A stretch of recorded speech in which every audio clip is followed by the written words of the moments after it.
हाँ sir. Yes, okay sir, okay. अच्छा, तो again good evening to all of you sir. अच्छा देखो, तो हम लोग स्टार्ट करने जा रहे हैं कंपनी लॉ क्लास आज का। ऑब्वियसली ये लॉ का क्लास हम लोगों ने फ्यू वीक्स बैक स्टार्ट किए थे, तो उसमें हम लोगों ने बेसिक कवर किया, बेसिक्स ऑफ कंपनी लॉ, मैंने कंपनी लॉ का पूरा basic structure. I think Konika को थोड़ा ज़रूरत पड़ेगा बेसिक्स पढ़ने का। ঠিক আছে, কণিকাকে একটু বেসিক গুলো করে নিতে হবে, তাহলে একটু সুবিধা হবে। কণিকা আমি পাঠিয়ে দেবো, আমি একটা একটা করে ओके। পাঠাচ্ছি, ঠিক আছে? আমি পাঠিয়ে দেবো, একবার পড়ে নিবি, কোনো ডাউট থাকলে জিজ্ঞেস করে নিবি। আর আমি অফলাইন সেশনস গুলো বলে দেবো, একটু ওয়েট করে দেখতে হবে। আচ্ছা, सो बेसिकली कॉर्पोरेट लॉ या कंपनी लॉ, इसके अंदर हम लोग इससे पहले बेसिक्स ऑफ कंपनी लॉ, मैंने डेफिनेशंस वगैरह जहाँ पर हम लोग ऑलरेडी पढ़ चुके थे। उसके बाद हम लोगों ने ना इनकॉर्पोरेशन ऑफ कंपनी में बात की। क्या सर? इनकॉर्पोरेशन ऑफ कंपनी माने, इनकॉर्पोरेशन ऑफ कंपनी क्या होता है?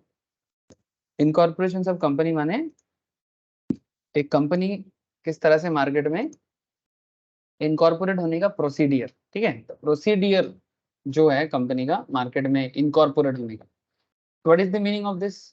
फिर इसका मतलब ये होता है कि ये बहुत डिटेल्स में बताया गया था कि इनकॉर्पोरेशन माने as per the legal process एक कंपनी कैसे बनाया जाता है, इन सिंपल, ठीक है? How to form a company, चाहे वो प्राइवेट कंपनी हो, चाहे वो पब्लिक कंपनी हो, चाहे वो एनपीओ हो।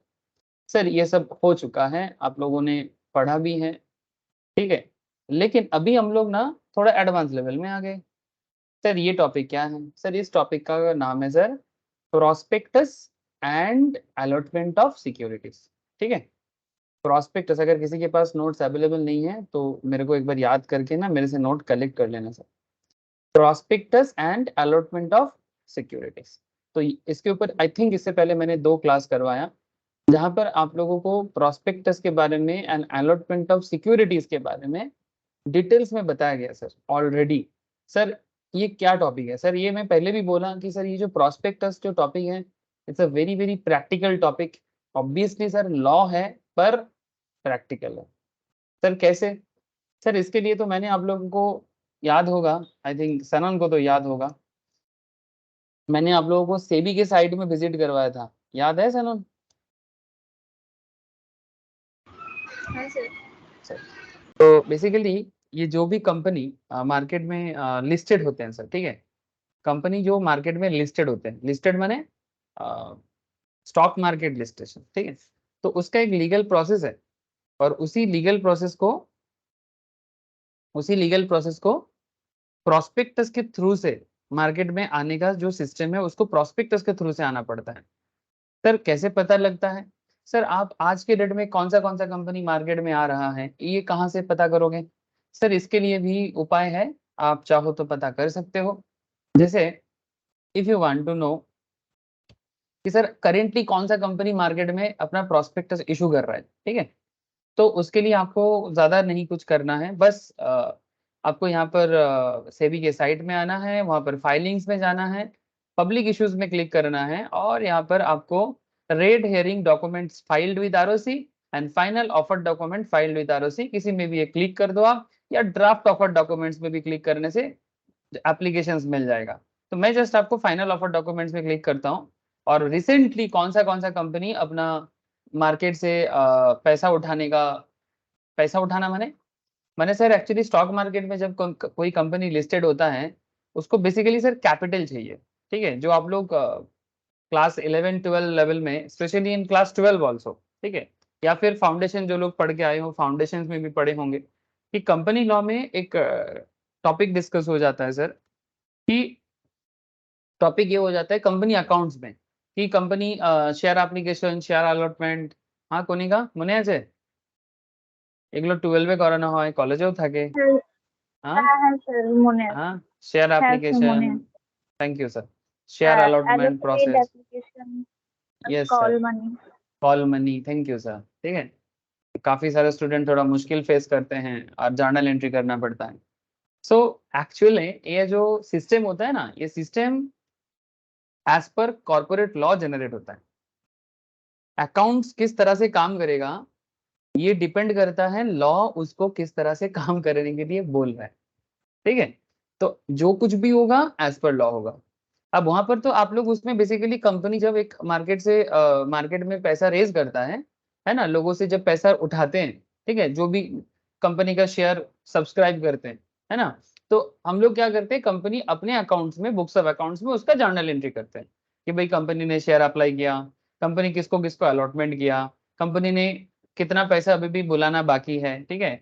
से फॉर एग्जाम्पल कॉल मनी में 10% है, लेकिन कंपनी ने अभी तक 2% कॉल किया, अभी भी 2% या और 3% सेकेंड कॉल फाइनल कॉल करके बाकी है। अगर कोई अमाउंट किसी का बाकी रह जाता है तो उसका एक टाइम पीरियड होते हैं, अगर उस टाइम के अंदर भी नहीं देता है तो उसको फॉरफीचर कर देते हैं, है ना, फिर फॉरफिटेड शेयर को री इशू करते हैं। ये पूरा लंबा प्रोसेस आप लोग करते हो, ठीक है। लेकिन सर क्या हम लोग यहाँ पर अकाउंट्स करेंगे क्या? नहीं नहीं नहीं, हम लोग यहाँ पर अकाउंट्स नहीं करेंगे। मैं जस्ट आपको यही याद दिलाने का कोशिश कर रहा हूँ कि ये जो प्रोसेस आप लोग अकाउंट्स में करके आए हो, इसका शुरुआत कहाँ से होता है? इसका शुरुआत होता है सर, इसका जो स्टार्टिंग फेज है दैट इज प्रोस्पेक्टस इशू, ठीक है। वही हम लोग लॉ में पढ़ रहे हैं सर, ठीक है, कॉर्पोरेट लॉ में यही चीज हम लोग पढ़ रहे हैं, prospectus and allotment of securities. इसके अंदर मैं ऑलरेडी लास्ट क्लास में सेक्शन वाइज डिस्कस किया था। किसी का भी मिस है प्लीज कलेक्ट कर लेना मेरे से क्लास, और एक बार गो थ्रू करके रखना, बहुत हेल्प हो जाएगा सर, और कनेक्टेड भी हो जाओगे। जैसे कि ये जो total prospectus and allotment of securities है, मैं रिवाइज करा रहा हूँ 2 सेकंड के लिए, कुछ मिनट लूंगा, थोड़ा रिवाइज कर देता हूँ कि सर इसके अंदर हम लोग सेक्शन 23 ऑफ कंपनीज एक्ट से लेके सेक्शन 42 ऑफ कंपनीज एक्ट 2013, ठीक है, जो न्यू कंपनीज एक्ट है वही अभी एप्लीकेबल है ना आप लोगों को। ऐसे ये न्यू और नहीं रहा, 10 साल हो गया हम लोगों के टाइम से आया है सर। हम लोग उस टाइम पे ऑलमोस्ट कंप्लीशन में थे, ठीक है, कोर्स का, तभी ये एक्ट आया था, और तब से लेके अभी चल रहा है। इससे पहले एक लॉ था, कंपनीज एक्ट था, जिसको 1956 एक्ट बोला जाता है, लेकिन वो कंप्लीटली डिस्प्लेस करके 1956 एक्ट को रिप्लेस करके ये कंपनीज एक्ट 2013 आ गया, ठीक है। वो सब अभी आप लोगों को इतना इतिहास जानने का जरूरत नहीं है, ठीक है। तो सर कहने का क्या मतलब है? सर कहना कुछ नहीं चाहता हूं मैं बस आपको इतना बताना चाह रहा हूँ कि ये जो prospectus and allotment of securities है, इसमें आपको सेक्शन वाइज पढ़ाई करना पड़ेगा, बिकॉज लॉ है तो सेक्शन के हिसाब से चलना जरूरी हो जाता है। और एग्जाम में जब क्वेश्चंस का आंसर देना पड़ता है ना, तो सेक्शन मेंशन करके आंसर देना पड़ता है, और हर सेक्शन का कुछ ना कुछ मतलब होता है, वो मतलब जान के समझ के उसका आंसर करना होता है। तो जैसे कि लास्ट 2 लेक्चर्स में मैंने आपको issue of prospectus and related matters जो है सेक्शन 23, 26, 29, 31, 32, 25, 28, 27 एंड 40, ठीक है, इसमें से सारा टॉपिक डिस्कस नहीं हुआ है सर। इसमें से सारे के सारे टॉपिक डिस्कशंस, ऐसा नहीं कि डिस्कस हो गया है, बहुत सारी चीजें डिस्कस करना बाकी है। अलॉटमेंट ऑफ सिक्योरिटीज जो है वो 39, आज कोशिश करूंगा आपको अलॉटमेंट के बारे में बताने का। अच्छा, पेनल्टीज के बारे में भी बात करूंगा सर, 34, 35 सेक्शन है, ठीक है, सेक्शन 34, 35, 36, 37 एंड 447 कंपनीज एक्ट में फ्रॉड का सेक्शन लग जाता है, ठीक है। और बेसिकली ये जो prospectus and allotment of securities है, ये पब्लिक कंपनी के लिए भी लागू होता है। पब्लिक कंपनी माने जो कंपनी स्टॉक मार्केट में लिस्टेड होने के लिए आते हैं, या फिर बहुत सारे कंपनी ऐसे भी होते हैं जो गवर्नमेंट कंपनी है या पब्लिक, मतलब लेकिन स्टॉक मार्केट में लिस्टेड नहीं है बट फिर भी पब्लिक है, ठीक है। ऐसा भी कुछ गवर्नमेंट ऑर्गेनाइजेशंस होते हैं या कुछ कंपनीज होते हैं पब्लिक कंपनी बट लिस्टेड नहीं, ऐसा भी सिचुएशंस देखने को मिलता है। तो इन्हें पब्लिक कंपनी और प्राइवेट कंपनी, तो दोनों कंपनीज के लिए क्या क्या होता है, ये सभी चीजें ऑलरेडी समझाया गया है सर प्रीवियस लेक्चर्स ऑलरेडी। माने पब्लिक कंपनी मार्केट से कैसे पैसा रेज करते हैं, हाउ दे रेज कैपिटल, ठीक है। पब्लिक कंपनी का मार्केट से कैपिटल रेज करने का क्या क्या तरीका है, ठीक है। तो जैसे कि एक सबसे फेमस तरीका है आईपीओ, है ना, सबसे फेमस तरीका है आईपीओ। जैसे कि वही चीज में दिखा रहा था, ये जो सेंको गोल्ड के बारे में मैं क्लास में बताया था, है ना, इसके बारे में डिस्कशन किया था, पूरा केस स्टडीज कर लिया था मैंने। सेंको गोल्ड लिमिटेड आप लोग जानते हो ईस्टर्न इंडिया का बहुत फेमस कंपनी है। इसका प्रोस्पेक्टस दिखा देता हूँ मैं आपको, पहले भी दिखाया फिर से दिखा दिया सर, ठीक है, कि कैसे डाउनलोड करना है, कहाँ जाना है।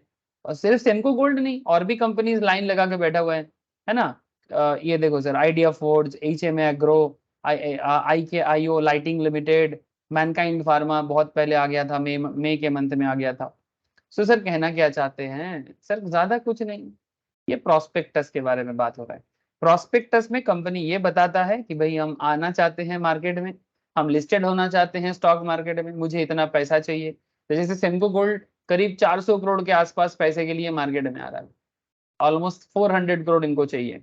आप देख सकते हैं यहाँ पर इसका पूरा इशू साइज दे के रखा है, ठीक है। यहाँ पर मिलियन में दिया है, ठीक है, 2700 मिलियन, और इधर दिया है 1350 मिलियन। एक ऑफर फॉर सेल है और एक फ्रेश इशू है। मैं इसका भी डिफरेंस बता के रखा है क्लास में, अगर आप जस्ट पिछला 2 क्लास सुनो आपको पता लग जाएगा। मैं पूरा सेनको गोल्ड के ऊपर डिस्कस किया था क्लास में।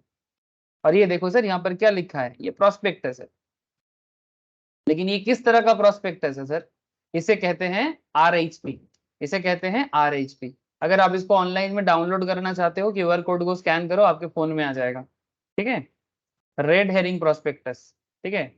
DRHP बोलते हैं, जब ड्राफ्ट किया जाता है तब उसको DRHP बोलते हैं, और जब ड्राफ्टिंग कंप्लीट हो जाती है तो आप इन सिंपल इसको रेड हेरिंग प्रोस्पेक्टस बोल सकते हो, ठीक है। सर ये सब मैंने बता दिया था ना। हाँ सनन, याद आ रहा है कि नहीं आ रहा है, बोलो। कोनिका को थोड़ा सा नया लगेगा, बट कोनिका अभी 2 दिन बाद इसको रिवाइज कर लेगा ना, 2 क्लास है बस, कोनिका के लिए भी ये पुराना हो जाएगा। सनन को याद आ रहा है ये सब बातें, या सनन का क्लास मिस था? हाँ सर। याद है, ओके सर, थैंक यू। ठीक है, तो किस तरह से सेनको गोल्ड 400 करोड़ के लिए आ रहा है, ठीक है। और भी कंपनीज है सर, आप चाहो तो मैं पूरा लंबा लिस्ट लगा के आपको पढ़ा मतलब सुनाते रहूंगा, खत्म ही नहीं होगा। लेकिन सर क्या है ना, लॉ बुरा मान जाएगा मैं लॉ को मैं दुख नहीं देना चाहता। अगर आप चाहो ना किसी भी कंपनी का डिटेल्स, अगर आपको सेबी के साइट में ढूंढने में दिक्कत होता है, तो अब जो स्टॉक मार्केट कंपनीज होते हैं ना, ब्रोकिंग कंपनीज जिसको बोलते हैं, आप स्टॉक ब्रोकिंग प्लेटफॉर्म में जाओ, जैसे जीरोधा एक बहुत पॉपुलर स्टॉक ब्रोकिंग फर्म है आज के डेट में, एकदम टेक मतलब टेक बेस्ड बहुत ही फेमस कंपनी है। आप जीरोधा के IPO में जाओ, वहां पर जाके भी आप चेक करो। जैसे 1-2 कंपनी देखो आ रहा है, एक है नेटवेव टेक्नोलॉजीज इंडिया लिमिटेड, एक है उत्कर्ष स्मॉल फाइनेंस बैंक लिमिटेड। ये दोनों कंपनीज अभी ऑलरेडी लिस्टेशन प्रोसेस में है। तो ये क्या है इनका, ये देखो DRHP मैं दिखा रहा था ना, रेड हेरिंग प्रोस्पेक्टस। अच्छा, ये प्रोस्पेक्टस को कौन से सेक्शंस में बोला गया है? हाँ सर, ये प्रोस्पेक्टस किस सेक्शंस के अंदर आता है?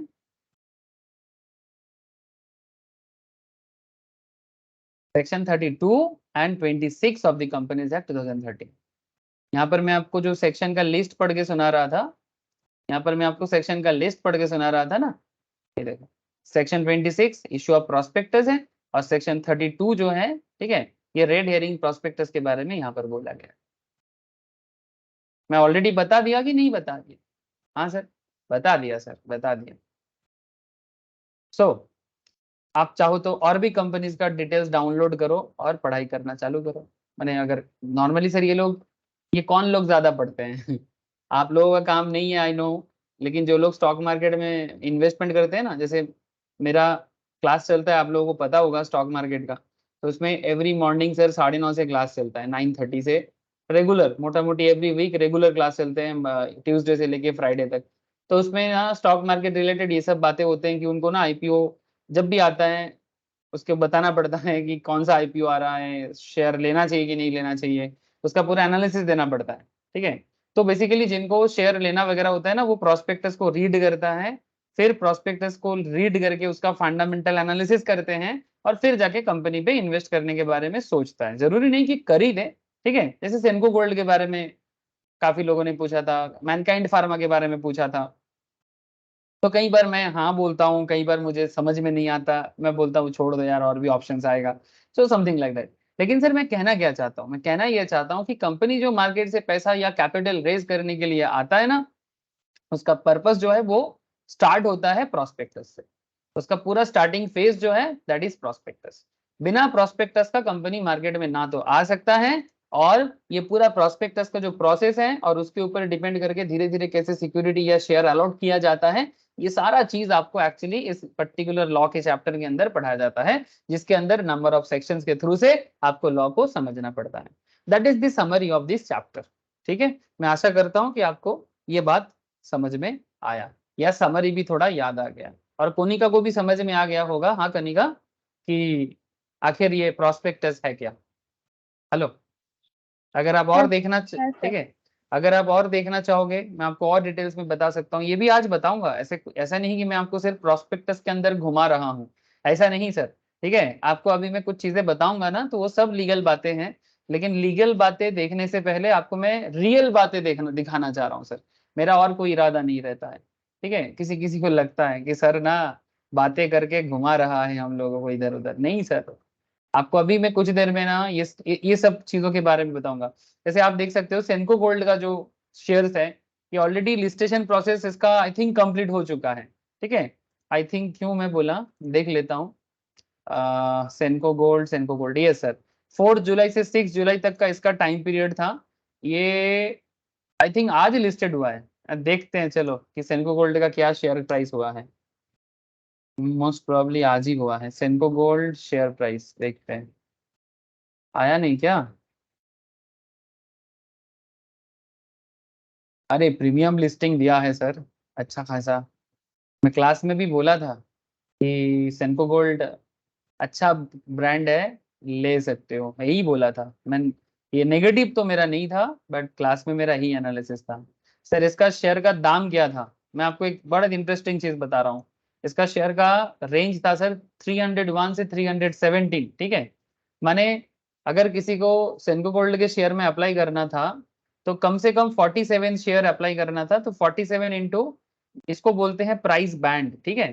तो मिनिमम कोई भी एक बैंड चूज कर सकते हो आप। नॉर्मली ज्यादातर लोग अपर बैंड में ही अप्लाई करते हैं, इसको बोलते हैं बीड करना। क्या करना सर? बिडिंग, ठीक है। तो शेयर में जब कोई बिडिंग करते हैं, तो जो भी शेयर का अपर प्राइस होते हैं, अपर प्राइस को ही नॉर्मली लिया जाता है, लेकिन आप इसके बीच में कोई भी दाम चूज कर सकते हो। तो 17 करके लिया है, तो हो रहा है क्या? एक बार मुझे कैलकुलेट करके बताओ तो सर। 14,899। 14,899 सर। आज कंपनी का लिस्टिंग गेन हुआ है सर, ऑलमोस्ट 28% गेन दिया है सर, ठीक है। ऑलमोस्ट 28, मतलब आज लिस्टिंग हुआ है, उससे थोड़ा सा कम मोस्ट प्रोबेबली। मैं देख लेता हूँ, चार्ट बना नहीं एक्चुअली, आज ही लिस्टेड हुआ है। इसका अभी प्रोसेस डिटेल धीरे धीरे पता लगेगा। ओपन हुआ था 430 को, अच्छा। मैंने लिस्टिंग हुआ था 430 में, और उसके बाद भी बाई मतलब काफी सारे लोग और बाई किया, और उसके बाद थोड़ा सा सेल हुआ है। मैंने लिस्टिंग गेन उससे ज्यादा हुआ है, मैंने से लिस्टिंग होने के बाद दाम कम हो गया है सर, ठीक है। तो ओपन हुआ था 430 में। तो अगर किसी ने 430 में सेल करके निकल गया, ठीक है सर, अगर कोई 430 में भी सेल करके निकल गया, तो जस्ट इमेजिन उसने कितना प्रॉफिट कर लिया। आप ही बताओ मुझे, आप कैलकुलेट करो। मैं 2 मिनट आता हूं सर। आप कैलकुलेट करो सर कि कितना प्रॉफिट कर लिया। मैं 2 सेकंड में अभी आता हूं सर।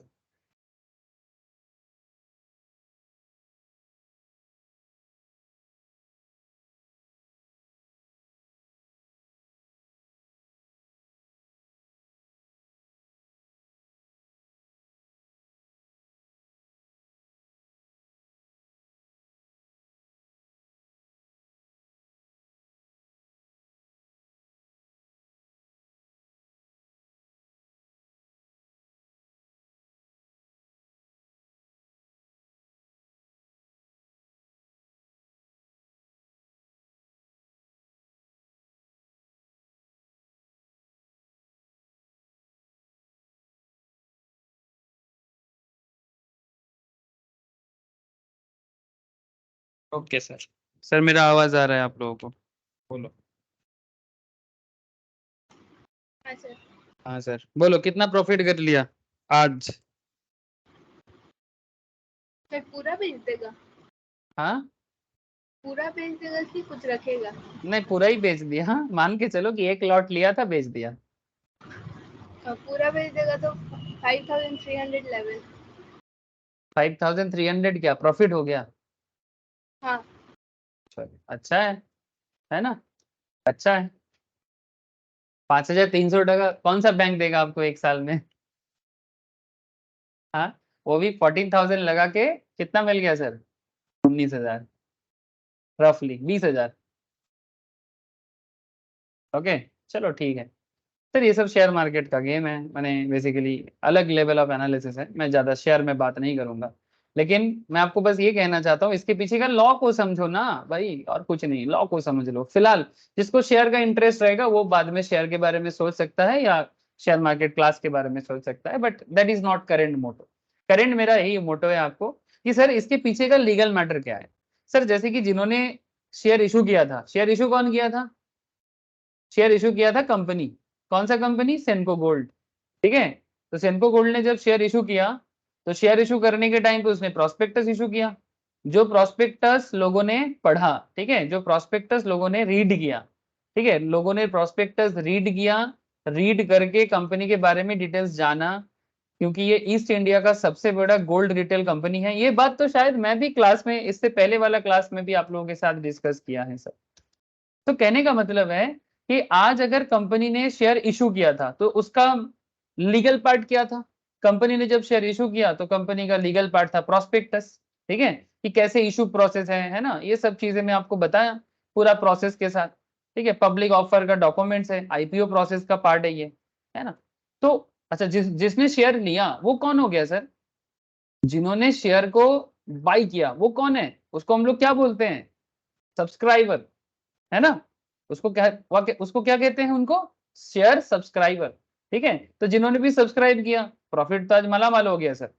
एक लॉट में 5,000। ठीक है, अगर किसी को 2 या 3 लॉट भी मिल गया था लकीली, ठीक है, तो कम से कम 15,000 कमा लिया होगा आज। मेरा कुछ स्टूडेंट्स ने कमाया सर, मेरे को मैसेज किया है। ठीक है, सो 10-15,000 ने कमाया है, तो मजा ही है सर। लेकिन सब्सक्राइबर होने के ये, लेकिन कई बार लॉस भी होते हैं, ऐसा नहीं कि हमेशा प्रॉफिट होता है, लॉस का सिनारियो भी देखने को मिलता है। It's depend on your analysis.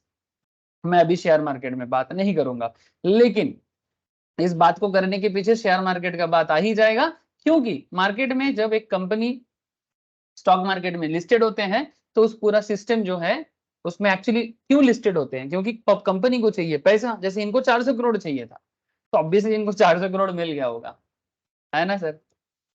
400 crore, एकदम 400 करोड़ से ज्यादा मिला है। ठीक है, तभी ओवर सब्सक्रिप्शन हुआ है, डिमांड हाई रहा है, तभी कंपनी प्रोराटा अलॉटमेंट भी किया होगा, और इसीलिए शेयर का दाम इतना ग्रो हुआ है। इसीलिए शेयर कम से कम 30-35% लिस्टिंग डे में रिटर्न दे दिया। ठीक है सर, अब कहने का मतलब क्या था मैं आपको बता रहा हूँ। सो बेसिकली यही रीजंस है कंपनी स्टॉक मार्केट में प्रोस्पेक्टस जनरल मतलब के थ्रू से लिस्टेड होते हैं। ये this is the practical concept. ठीक है, अब आपको मैं जो चीज बता रहा था कि इसका जो अलॉटमेंट प्रोसेस है, ठीक है, वो अलॉटमेंट कंप्लीट हो गया था कब? इसका पूरा सिस्टम दे दिया होगा यहाँ पर, ये था, ये देखो, डेट ऑफ लिस्टिंग था आज, और इसका अलॉटमेंट था 11th of July, 11th of July.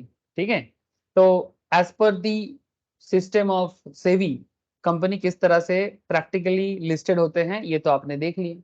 बहुत अच्छा सर, कॉन्ग्रेचुलेशन। अगर किसी को पैसा कमाने का मौका मिला उसे तो और कॉन्ग्रेचुलेशन। लेकिन किंतु परंतु हम लोग आज क्या बात करेंगे सर, और ये सब भी मैंने प्रीवियस क्लास में बता के रखा। IPO, FPO, offer for sale, है ना। अगर आप प्राइवेट कंपनी हो तो आपके लिए एप्लीकेबल क्या होगा? ठीक है, तो आपके लिए ना तब आईपीओ एफपीओ ये सब नहीं रहेगा। प्राइवेट कंपनी के लिए 3 कॉन्सेप्ट रहते हैं: private placement, right issue, bonus issue. मैंने प्राइवेटली आप पैसा जुगाड़ कर सकते हो किसी से, ठीक है, राइट इशू का एरिया भी है, बोनस इशू का एरिया भी है। बट अगर आप पब्लिक कंपनी हो, मतलब बनना चाह रहे हो, तो आपके पास आईपीओ, एफपीओ, ओएफएस का, जैसे कि सेनको गोल्ड, है ना, वो इतना दिन प्राइवेट था, अब पब्लिक हुआ, तो आईपीओ प्रोसेस के थ्रू से हुआ। इसके बाद अगर कभी फिर से करना है तो फॉलो ऑन पब्लिक ऑफर करेगा। ठीक है, ओएफएस तो इस बार भी कर लिया। सेनको गोल्ड ने ओएफएस किया कि नहीं किया? सर कैसे पता कर लियो आप? सर मुझे तो यहीं से पता चल गया, ये देखो, फ्रेश इशू 2700 मिलियन, ठीक है, मतलब 270 करोड़ का था, और इधर आप देख सकते हो 135 करोड़ का ऑफर फॉर सेल था। तो इस सेम कॉन्सेप्ट में, तब इसी प्रोसेस के अंदर सेनको गोल्ड ने आईपीओ भी बना लिया और ऑफर फॉर सेल भी बना लिया। ठीक है, अगर फ्यूचर में कभी एफपीओ इशू करेगा तो तब देखा जाएगा। जैसे हाल फिलहाल में बहुत 2-3 कंपनी ने एफपीओ इशू किया, इसमें से एक अदानी का था, बट उसने बाद में कैंसिल कर दिया, कुछ लीगल इश्यूज चल रहा था अदानी के अगेंस्ट में, तो ठीक हो गया। अब बाद में वो फिर से एफपीओ लॉन्च करेगा कि नहीं करेगा वो अभी तक पता नहीं सर। ओके, तो बेसिकली ये जो सिस्टम है, ये सिस्टम जो मैंने पिछले 2 क्लासेस से बताते जा रहा हूँ, ये सिस्टम कंपनी मार्केट से पैसा रेज करने का तौर तरीका है, और मैंने ये सारा चीज आपको ऑलरेडी डिस्कस कर दिया। सर कॉन्ग्रेचुलेशंस, आपने कर दिया, हम लोगों ने भी पढ़ लिया, आगे बढ़ो सर। ठीक है, ठीक है सर, आगे ही बढ़ रहा हूँ। आप लोग इतना गुस्सा काहे हो जाते हो? पढ़ती का नाम जिंदगी, आगे बढ़ना तो पड़ेगा। अच्छा सर आज क्या करेंगे? सर आज एक टॉपिक पढ़ेंगे। क्या टॉपिक का नाम है? देखो टॉपिक का नाम से ही आपको पता लगेगा कि मैं क्यों सारा दिन स्टॉक मार्केट चिल्लाता रहता हूँ। ठीक है, स्टॉक मार्केट के बारे में इतना बात करने का क्या मेरा इरादा रहता है? ठीक है, securities to be dealt with in stock exchange. ठीक है, securities to be dealt with in stock exchange. Security माने share, in current case security माने क्या है? शेयर। ऐसे सिक्योरिटी माने सिर्फ शेयर नहीं, सिक्योरिटी माने शेयर होता है, डिवेंचर होते हैं, बॉन्ड होते हैं, प्रेफरेंस शेयर होते हैं। ठीक है, सब सिक्योरिटीज होते हैं। बट करेंटली स्टॉक एक्सचेंज में क्या होगा? स्टॉक एक्सचेंज में शेयर होता है सर। सर आजकल बॉन्ड भी स्टॉक एक्सचेंज में डील ट्रेड होता है, बट वो बाद में बताएंगे, डिवेंचर का टॉपिक आएगा। ठीक है, डोंट वरी। एक इसके बाद एक चैप्टर पढ़ाएंगे सर आप लोगों को, जिसमें मैं आप लोगों को share capital and debenture related company law बताऊंगा। सब आप लोगों को एग्जाम रिलेटेड है सर एकदम। ठीक है, सब एग्जाम में बहुत जबरदस्त क्वेश्चंस होते हैं यहाँ से। अब जो मेन पॉइंट में मैं आ गया, इसका नाम है securities to be dealt with in stock exchange. मैंने स्टॉक एक्सचेंज, अच्छा आज के डेट में इंडिया में दो पॉपुलर स्टॉक एक्सचेंज है, नाम बताओ सर, बोलो। पॉपुलर दो स्टॉक एक्सचेंज का नाम बताओ, कौन बताएगा मुझे? BSC NSC। Thank you sir, Bombay stock exchange and national stock exchange.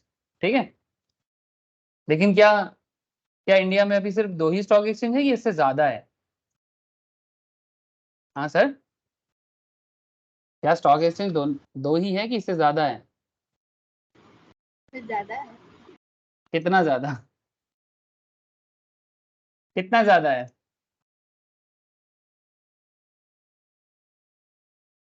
Sir ये देखो, ये नेशनल स्टॉक एक्सचेंज का साइट है। ठीक है, यहाँ पर स्टॉक मार्केट रिलेटेड सारा चीज देखने को मिलता है, क्योंकि national stock exchange is a big stock exchange in India, और इसके अंदर बहुत सारे फाइनेंशियल ट्रेडिंग चलता रहता है सर, इक्विटी, डेरिवेटिव, बहुत सारे चीजें।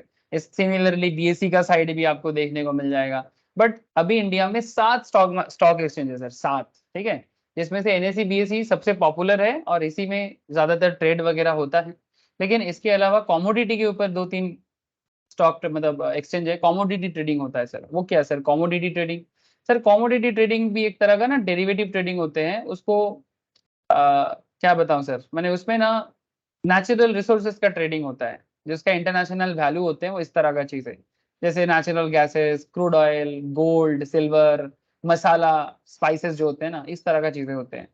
ठीक है, अभी मैं इतना डिटेल्स में नहीं जाऊंगा, क्यों क्यों क्यों नहीं जाऊंगा? फिर खो जाएंगे सर। ठीक है, अभी नहीं बात कर सकते ये सब। अगर किसी को डिटेल्स में जानना है ना, उसके लिए शेयर मार्केट क्लास में ये सब डिटेल्स चर्चा होता है डेरिवेटिव्स के ऊपर। ठीक है सर, तो फिलहाल मैं बेसिकली आपको एक्सचेंज बताया, 7 स्टॉक एक्सचेंज है। इसमें कैलकाटा स्टॉक एक्सचेंज एक्टिव नहीं है, मैंने एक्टिव है पर ट्रेड नहीं होता। ठीक है, मैंने पब्लिक ट्रेड नहीं कर सकता यहाँ पर, बट एक्टिव है, मैंने उसको बंद नहीं करवाया गया। इससे पहले भारत में हर सिटी में एक एक्सचेंज हुआ करता था। ठीक है, एवरी सिटी, बैंगलोर में एक था बैंगलोर स्टॉक एक्सचेंज, तमिलनाडु में था मद्रास स्टॉक एक्सचेंज, आपका उत्तर प्रदेश में था, भुवनेश्वर में था, बहुत सारे, हैदराबाद में था, अहमदाबाद में था। ठीक है, बट सारा का सारा बंद हो गया, 2017-18 में बंद कर दिया। अभी सिर्फ 7 को बचा के रखा है, 7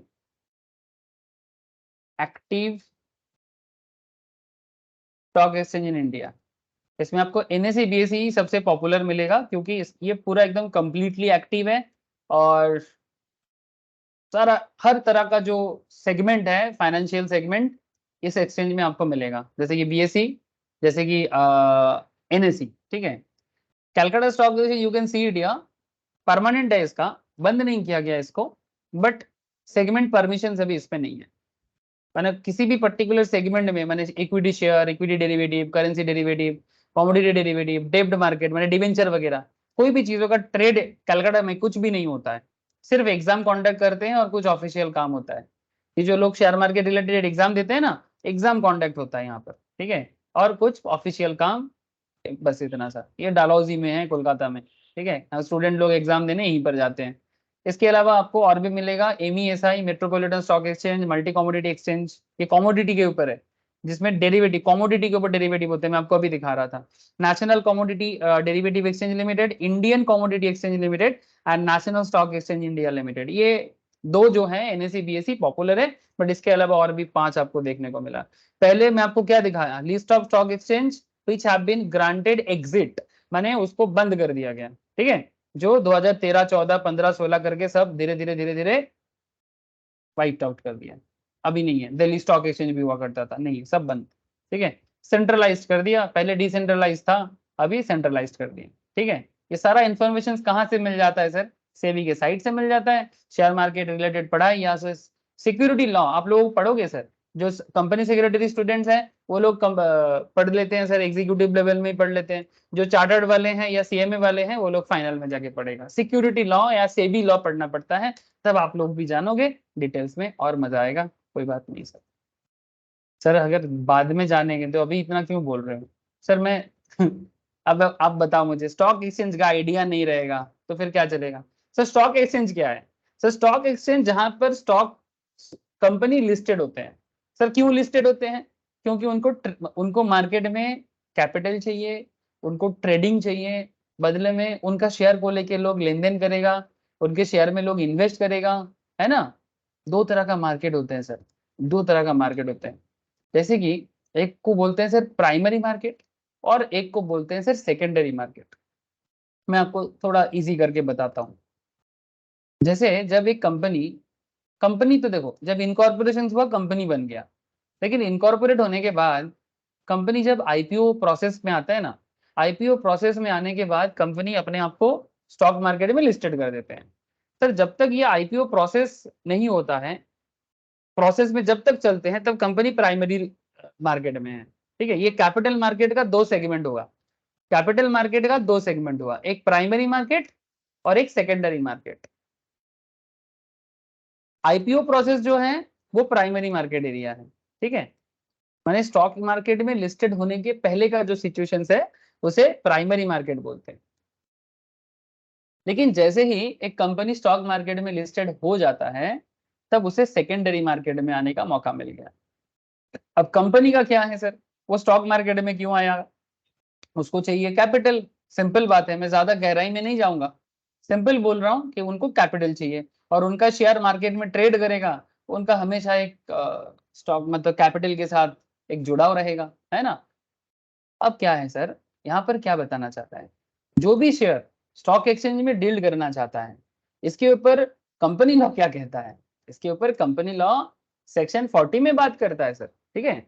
section 40 contains following provisions in respect of securities which are to be dealt with in the recognised stock exchange, ठीक है। सबसे पहले क्या करना पड़ता है, filing of an application with recognised stock exchange. अब मैं आपको इतना देर से स्टॉक एक्सचेंज का, एक्टिव स्टॉक एक्सचेंज का लिस्ट क्यों सुना रहा था, मैं इसलिए सुना रहा था क्योंकि आपको पता चले कि रिकॉग्नाइज्ड स्टॉक एक्सचेंज क्या होता है, जिसको government as well as SEBI recognised मानता है, ठीक है। जैसे अभी साथ है मेनली NSE BSE, ठीक है, आप इतना जानो तो अभी काफी है, बट फिर भी साथ है। तो every company making public offer माने पब्लिक को ऑफर कर रहा है कि आओ मेरा शेयर खरीदो, बदले में कंपनी का शेयर ले लो और हमें पैसा दे दो। पर शेयर का एक दाम होगा, जैसे सेनको गोल्ड ने बताया, फिर आज शेयर ट्रेड होते होते उसका दाम बढ़ गया। दाम तब बढ़ता है जब डिमांड हाई होते हैं, दाम तब गिर जाते हैं जब डिमांड लो हो जाते हैं। प्योर डिमांड सप्लाई कॉन्सेप्ट चलते इकोनॉमिक्स का बेसिक स्ट्रक्चर, इतना तो है। तो every company making public offer shall before making such offer make an application to one और मोर रिकॉग्नाइज्ड स्टॉक एक्सचेंज। या तो सिर्फ NSE में लिस्टेड हो सकता है या तो NSE BSE दोनों में लिस्टेड हो सकता है, और परमिशन लेगा किससे, NSE BSE से, for the securities to be dealt with in stock exchange और एक्सचेंजेस। सर माने, सर माने और कुछ भी नहीं है। ये जो सेनको गोल्ड रिसेंटली लिस्टेड हुआ, आज ही इसका लिस्टेशन प्रोसेस कंप्लीट हुआ, मैं इसीलिए स्टार्टिंग से आपको ये सब बात घुमा फिरा के बता रहा था। शायद कोई कोई किसी किसी के मन में चलता है, जानते हो ना, कि सर ये तो किताब में लिखा नहीं है तो फिर आप क्यों घुमा फिरा के ये सब बात कर रहे हो। सर क्या है ना, दिमाग में पहले ना प्रैक्टिकल चीजें आ जाते हैं, फिर बता देते हैं। उसके बाद जब आप किताब से पढ़ते हो तो किताब का बात आपको क्या होता है ना, विजुअलाइज हो जाते हैं। बस वही इच्छा होता है सर, और कुछ नहीं। नहीं तो आपको इतना आधा घंटा से जो मैं घुमा रहा हूँ इधर उधर, बिना बुकिश मतलब बुक का बात या नोट्स का बात ना करके, क्या फायदा सर? फायदा एक है कि जो बोलूंगा या जो आप पढ़ रहे हो या जो सुन रहे हो, वो आप अपनी आंखों के सामने विजुअलाइज कर पाओ कि हाँ भाई जो बता रहे हैं या जो किताब में लिखा हुआ है वो मैं समझ पा रहा हूँ, देख पा रहा हूँ। ठीक है। बाकी सर मैं हमेशा स्टूडेंट्स को रिकमेंड करता हूँ कि अगर आप शेयर मार्केट में नहीं हो, आ जाओ सर शेयर मार्केट में। पैसा लगाना जरूरी नहीं है, थोड़ा बहुत पैसा मानो 5,000 एडुकेशन के लिए एटलीस्ट मान के चलो कि 5,000 स्टॉक मार्केट में डालोगे, बट आप 5,000 टका यूज करके आप स्टॉक मार्केट को जान लोगे ना, आपको भी हेल्प हो जाएगा। सर ये मेरा रिकमेंडेशन रहते हैं, एडवाइस नहीं कर रहा हूँ, रिकमेंडेशन इसलिए फॉर दी नॉलेज पर्पस, आपको काफी प्रैक्टिकल ज्ञान मिल जाता है। अच्छा, बाकी अगर किसी को इंटरेस्ट आ जाता है तो वो कमाना भी चालू कर देता है, क्योंकि ये सारा खेल स्टॉक मार्केट रिलेटेड है। ये पूरा कंपनी लॉ का बहुत सारा एरिया स्टॉक मार्केट से ही जुड़ते हैं। अब जो है वो तो है। अब कोई बोलेगा नहीं सर स्टॉक मार्केट तो जुआ है, अब जिसके दिमाग में जुआ भरा हुआ है वो उसी जुआ में पड़े रहे, मैं उनको कुछ नहीं बता सकता। छोड़ो सर। तो आई होप यू अंडरस्टैंड कि अगर कोई कंपनी स्टॉक एक्सचेंज में आना चाहता है, स्टॉक मार्केट में ट्रेड करना चाहता है, यानी वो चाहता है कि उसका शेयर मार्केट में ट्रेड हो, ठीक है, मार्केट में पब्लिक उसका शेयर परचेस करे, ठीक है, तो उनको स्टॉक एक्सचेंज का परमिशन लेना पड़ेगा। ठीक है, ठीक जैसे सेंको गोल्ड ने आया तो एनएससी बीएससी का परमिशन लिया। कई बार कोई अगर बोलेगा नहीं हमको सिर्फ सिंगल कंपनी में सिंगल एक्सचेंज में आना है, तो वो सिर्फ बीएससी में आता है। ठीक है, अब एक फर्क दिखाता हूं मैं आपको। मैं गूगल में लिखता हूँ बीएससी, ठीक है। अगर आप बीएससी इंडिया का विकिपीडिया पेज पे थोड़ा सा जाओगे तो आपको यहाँ पर दिखेगा कि आज के डेट में बीएससी के अंदर करीब 5 to 6 कंपनी लिस्टिंग है। ठीक है, आप ये बीएससी के साइड में जाके भी देख सकते हो, बट मैं शॉर्टकट दिखाना चाह रहा था इसलिए दिखाया। और बीएससी आज का नहीं है सर, इंडिया का सबसे पहला स्टॉक एक्सचेंज बीएससी ही है। ठीक है, जो मुंबई में है, दलाल स्ट्रीट, उसको दलाल स्ट्रीट ही बोलते हैं एक्चुअली, शेयर ब्रोकर के नाम से। ब्रोकर को हमारे देसी भाषा में दलाल कहा जाता है। ठीक है, तो don't take it as a slang. हाँ, नॉर्मली दलाल वर्ड जो होता है वो स्लैंगली बहुत सारी चीजों में यूज किया जाता है, आपको स्लैंग नहीं लेना है इसको। ठीक है, जो शेयर ब्रोकर होते हैं उसको पुराने भारतीय भाषा जो है ना उसमें दलाल वर्ड यूज होता है। दलाल माने जो बेसिकली मीडिएटर है सर। ठीक है, तो जैसे कुछ लोग होते हैं जो घर का दलाली करते हैं, जमीन का ब्रोकरी करते हैं, तो इंग्लिश बोलने से चीजें थोड़ा सा बेहतर लग जाता है, देसी भाषा में सुनने में लगता है गाली है क्या। पता नहीं सर, ये इंडियन परसेप्शन है, पता है ना। किसी भी चीज को इंग्लिश में बोल दो तो वो गाली नहीं है, लेकिन हिंदी में बोलो या देसी में कोई भी अपने भाषा में बोलो, हाँ साउंड बैड, स्लैंग क्यों यूज कर रहे हो। लेकिन वही चीज इंग्लिश में बोल देने से पता नहीं उसमें कौन सा गंगा जल पड़ जाते हैं, वो शुद्ध हो जाते हैं। जो भी हो, परसेप्शन है, आपको उसको बदलना काफी मुश्किल है। लेकिन आपको मैं बस इतना बताना चाहता हूँ कि आज के डेट में बीएसई में ऑलमोस्ट 5,264 कंपनी लिस्टेड है। ठीक है, और एनएसई में 2,179 कंपनी लिस्टेड है। एनएसई बाद में आया सर, काफी बाद में आया। और एनएसई आने के बाद से स्टॉक मार्केट गवर्नमेंट का कंट्रोल में आया। इवन बीएसई भी आज के डेट में सरकारी कंट्रोल में ही ज्यादा चलता है। 1992 में 1992 में आया एनएसई, लेकिन बीएसई तो सर ब्रिटिश पीरियड से चल रहा है। ठीक है, इसका मार्केट कैपिटल है 3.27 ट्रिलियन और बीएसई का मार्केट कैपिटल है 3.8 ट्रिलियन। तो बाद में मतलब 301 ट्रिलियन। ठीक है, मैंने अगर डॉलर में देखो तो 3.8 ट्रिलियन डॉलर। ठीक है, तो ये फर्क है। सो कहना मैं ये चाहता हूँ कि नंबर ऑफ लिस्टिंग से आपको पता चल रहा है कि ये जो बात यहाँ पर बोला है कि कोई चाहे तो सिंगल स्टॉक एक्सचेंज में लिस्टेड हो सकता है, कोई चाहे तो दोनों में लिस्टेड हो सकता है। नॉर्मली जो बड़े बड़े कंपनीज होते हैं ना वो दोनों में लिस्टेड होते हैं। ठीक है, अरे समझ में आ रहा है आप लोगों को? मैं तो इतिहास भूगोल सब बता रहा हूँ, बट क्या आप लोगों को समझ में आ रहा है? बस इतना बताना सर। हेलो। हाँ सर। Okay sir. কনিকা বুঝতে পারছিস? ঋষভ বোঝা যাচ্ছে? হ্যাঁ স্যার। Okay sir. जिन लोगों का पहला 2 क्लास मिस है ना प्रोस्पेक्टस का, एक बार सुन लोगे ना, यही इतिहास भूगोल ही बोलता रहता हूँ मैं, ठीक है? तो एक बार पढ़ सुन लेना सर, चाहे कितना भी बोरिंग लगे बट सुन लेना, डिटेल्स में बोला हुआ है, सुन लेना सर, रिक्वेस्ट कर रहा हूँ। Prospectus to state name of stock exchange, तो आप जब प्रोस्पेक्टस बिल्ड करते हो, जैसे कि मैं आपको बार बार दिखा रहा हूँ, उसमें स्टॉक एक्सचेंज का नाम रहेगा। Where a prospectus states that an application has been made, such prospectus shall also state the name or names of stock exchange in which the security shall be dealt with। लिखा रहता है। आप stock अगर पढ़ोगे ना, ये कोई कितना पेपर कितना पेज है, देखो 499 पेजेस है इसके अंदर, 499 पेजेस है इसके अंदर। आप इसको पढ़ोगे आपको सारा चीज इसके अंदर मिल जाएगा, प्रोस्पेक्टस में लिखा रहता है।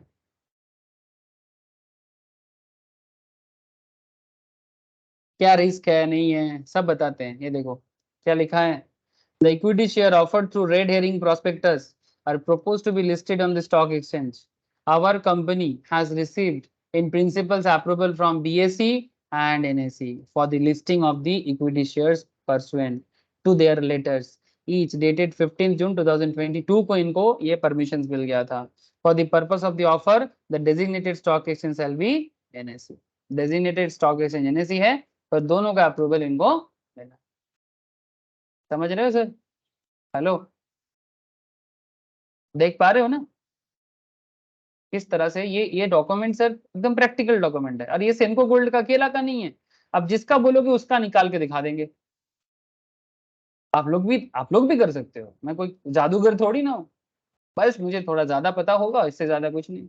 आप लोग भी डाउनलोड करके देख सकते हो। दुनिया सबके लिए इक्वल है सर, एक ही पानी हवा सबको दे रहा है भगवान, ठीक है? ऊपर वाला सबके लिए सब इक्वल रखा है, फिर भी हम लोग भेदभाव करते रहते हैं। हाँ, कोई बोलते हैं नहीं उसको ज्यादा पता है इसको कम पता है, अरे सबको सब पता है, बस पता करने का इच्छा होना चाहिए। अपॉर्चुनिटी सबके लिए इक्वल है, किसी के पास पैसा कम हो किसी के लिए पैसा ज्यादा हो, doesn't matter sir, money really doesn't matter.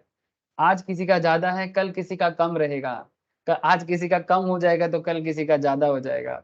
Depend करता है कि मेहनत करने वालों पे डिपेंड करता है सर, ठीक है? दुनिया क्या दिखाना चाहता है वो मत देखो, आप क्या देखना चाहते हो वो देखो sir. It's all depends on you sir. ये सब ज्ञान देके क्या फायदा, आप पढ़ाओ, ठीक है? Maintaining of separate bank account, separate bank account maintain करने के लिए बोल रहा है सर। कौन सा अकाउंट, किसका अकाउंट? मतलब पब्लिक का? नहीं नहीं पब्लिक का नहीं रे बाबा। अरे कंपनी जो शेयर एप्लीकेशन डालेगा, लोग पैसा देगा ना कंपनी को। हाँ, कंपनी को शेयर का पैसा देगा ना, तो ये कंपनी उस पैसे को कहाँ रिसीव करेगा, उसके बारे में बोल रहा है। तो जो भी कंपनी को पैसा मिलेगा, all money is received on applications from the public for subscription to the securities shall be keeped in a separate bank account. आप लोग जो अकाउंटेंसी में किए थे सर बचपन में, याद करो वो बचपन वाला दिन जब आप लोग जर्नल एंट्री करते थे, या फिर फाउंडेशन लेवल या कॉलेज लेवल में भी किए होंगे सर, है ना? क्या करते हैं, share application, bank to share application to allotment, है ना? फिर फाइनल कॉल का एंट्री गलत हो जाता है कई बार, है ना? तो वो तो जर्नल एंट्री का वही चीज है, पैसा तो रिसीव कर लेते हो, जर्नल एंट्री भी कर लेते हो, चलो ठीक है, लेकिन कहाँ डालोगे? लॉ क्या कहता है कि भाई ठीक है आप पैसा रिसीव कर रहे हो पब्लिक से, करो रिसीव, लेकिन अलग अकाउंट मेंटेन करो भाई। ऐसा नहीं है कि सेनको गोल्ड का ओनर है वो अपने घर का अकाउंट में ले लेगा, कुछ पैसा बीबी के अकाउंट में डाल देगा, कुछ पैसा बच्चों के अकाउंट में डाल देगा। हाँ, कोई मतलब फैमिली ड्रामा थोड़ी चलता है सर। हाँ, नहीं सर, ठीक है? सब कुछ प्रोसेस वाइज होता है, लॉ वाइज होता है। So all money is received on applications from the public for subscription to the security shall be kept in a separate bank account in a scheduled bank। schedule माने RBI schedule, RBI के अंदर registered bank को schedule बोलते हैं। Schedule का मतलब होता है लिस्टेड, ठीक है? इसको बंगाली में ऐसे बोलते हैं तालिका, ठीक है? जिनको बंगाली वर्ड पसंद है वो समझ सकते हैं, तालिका, ठीक है? माने जिसको आरबीआई के लिस्ट के अंदर जो बैंक है वही उसी को शेड्यूल बैंक बोलते हैं। मतलब कोई अगर दिमाग में ऐसा ना भर ले सर बैंक नहीं बोला शेड्यूल बैंक बोला है माने कुछ अलग होगा, ऐसा नहीं है, ठीक है? ह्यूज। अब देखो सर, लॉ को ना थोड़ा सा क्लियर कट बात करना पड़ता है। अगर यहाँ पर शेड्यूल्ड बैंक की जगह मानो कि ये शेड्यूल्ड वर्ल्ड नहीं रहता, सिर्फ बैंक रहता, तो क्या होता है ना, कई बार कुछ अनऑर्गेनाइज बैंक भी चलता है हमारे देश में। इंडिया के डिफरेंट पॉकेट में आज भी आरबीआई अनरजिस्टर्ड बैंक चलता है, आरबीआई में रजिस्टर्ड नहीं है ऐसे चीजें। जैसे आप वेस्ट बंगाल का भी कितना बड़ा स्कैंडल है, स्कैम, आप जानते हो आप लोग, ये शारदा रोज वैली टाइप का, कितने सारे लोग, पैसा डबल हो जाएगा, ट्रिपल हो जाएगा, इस चक्कर में अलग अलग जगह में पैसा डाला। हाँ, सरकारी लेवल में उसका अभी भी केस चल रहा है। सो आप समझ रहे हो ना, ऐसे बहुत सारा सिस्टम जो बैंक नहीं है बट बैंक का नाम देके चला रहा है। पब्लिक का क्या है ना, उनको बस पैसा दिखता है, फिर बाद में जब चीट हो जाते हैं उनके साथ, ठीक है, तो वो बोलते हैं कि हमारे साथ गलत हो गया, नॉलेज नहीं है, लेकिन पैसा बढ़ाने के चक्कर में कई बार लोग फंस जाते हैं। और डिपेंड करते हैं, मूर्ख लोग जहाँ ज्यादा है वहां पर होता है। वेस्ट बंगाल का लिटरेसी रेट काफी खराब हो गया है लास्ट 40-50 सालों में। हाँ सर, बहुत खराब हो गई वेस्ट बंगाल का, एडुकेशनल लेवल काफी खराब हो चुका है, काफी। मतलब एक जमाना था सर जब लोग प्राउड करता था, what Bengal thinks today India thinks tomorrow. आजकल उल्टा हो गया सर, आजकल उल्टा हो गया, what India thinks today Bengal thinks tomorrow. ठीक है, as a Bengal it's really hard sir, बहुत दिल को दुख पहुंचाता है। ठीक है, समझ में आ रहा है आप लोगों को, इतना काफी है। अच्छा, फॉर एडजस्टमेंट मैं क्यों ये बताया, इसीलिए लॉ को लिखना पड़ता है शेड्यूल्ड बैंक, ठीक है, इसीलिए मैं इतना सारा बात कर दिया। Shall not be utilised for any purpose other than, अच्छा, जिस पर्पस के लिए कंपनी पैसा रेज कर रहा है उस पर्पस के बिना दूसरे पर्पस के लिए नहीं यूज नहीं कर सकता। सर ये भी कोई बताने वाला बात है क्या, है ना सर, इसको लेके भी बड़ा मारामारी है। रिसेंटली कुछ ऐसे स्कैम हुआ है और उसको बाद में जेल में डाला गया, कंपनी का लाइसेंस छीना गया। जैसे ये थोड़ा अलग केस है बट फिर भी आपको बताता हूँ। आप लोग, ये एक ब्रोकिंग फार्म है सर, उसका मेन काम है सर ब्रोकिंग का, कार्वी स्टॉक ब्रोकिंग बोल के।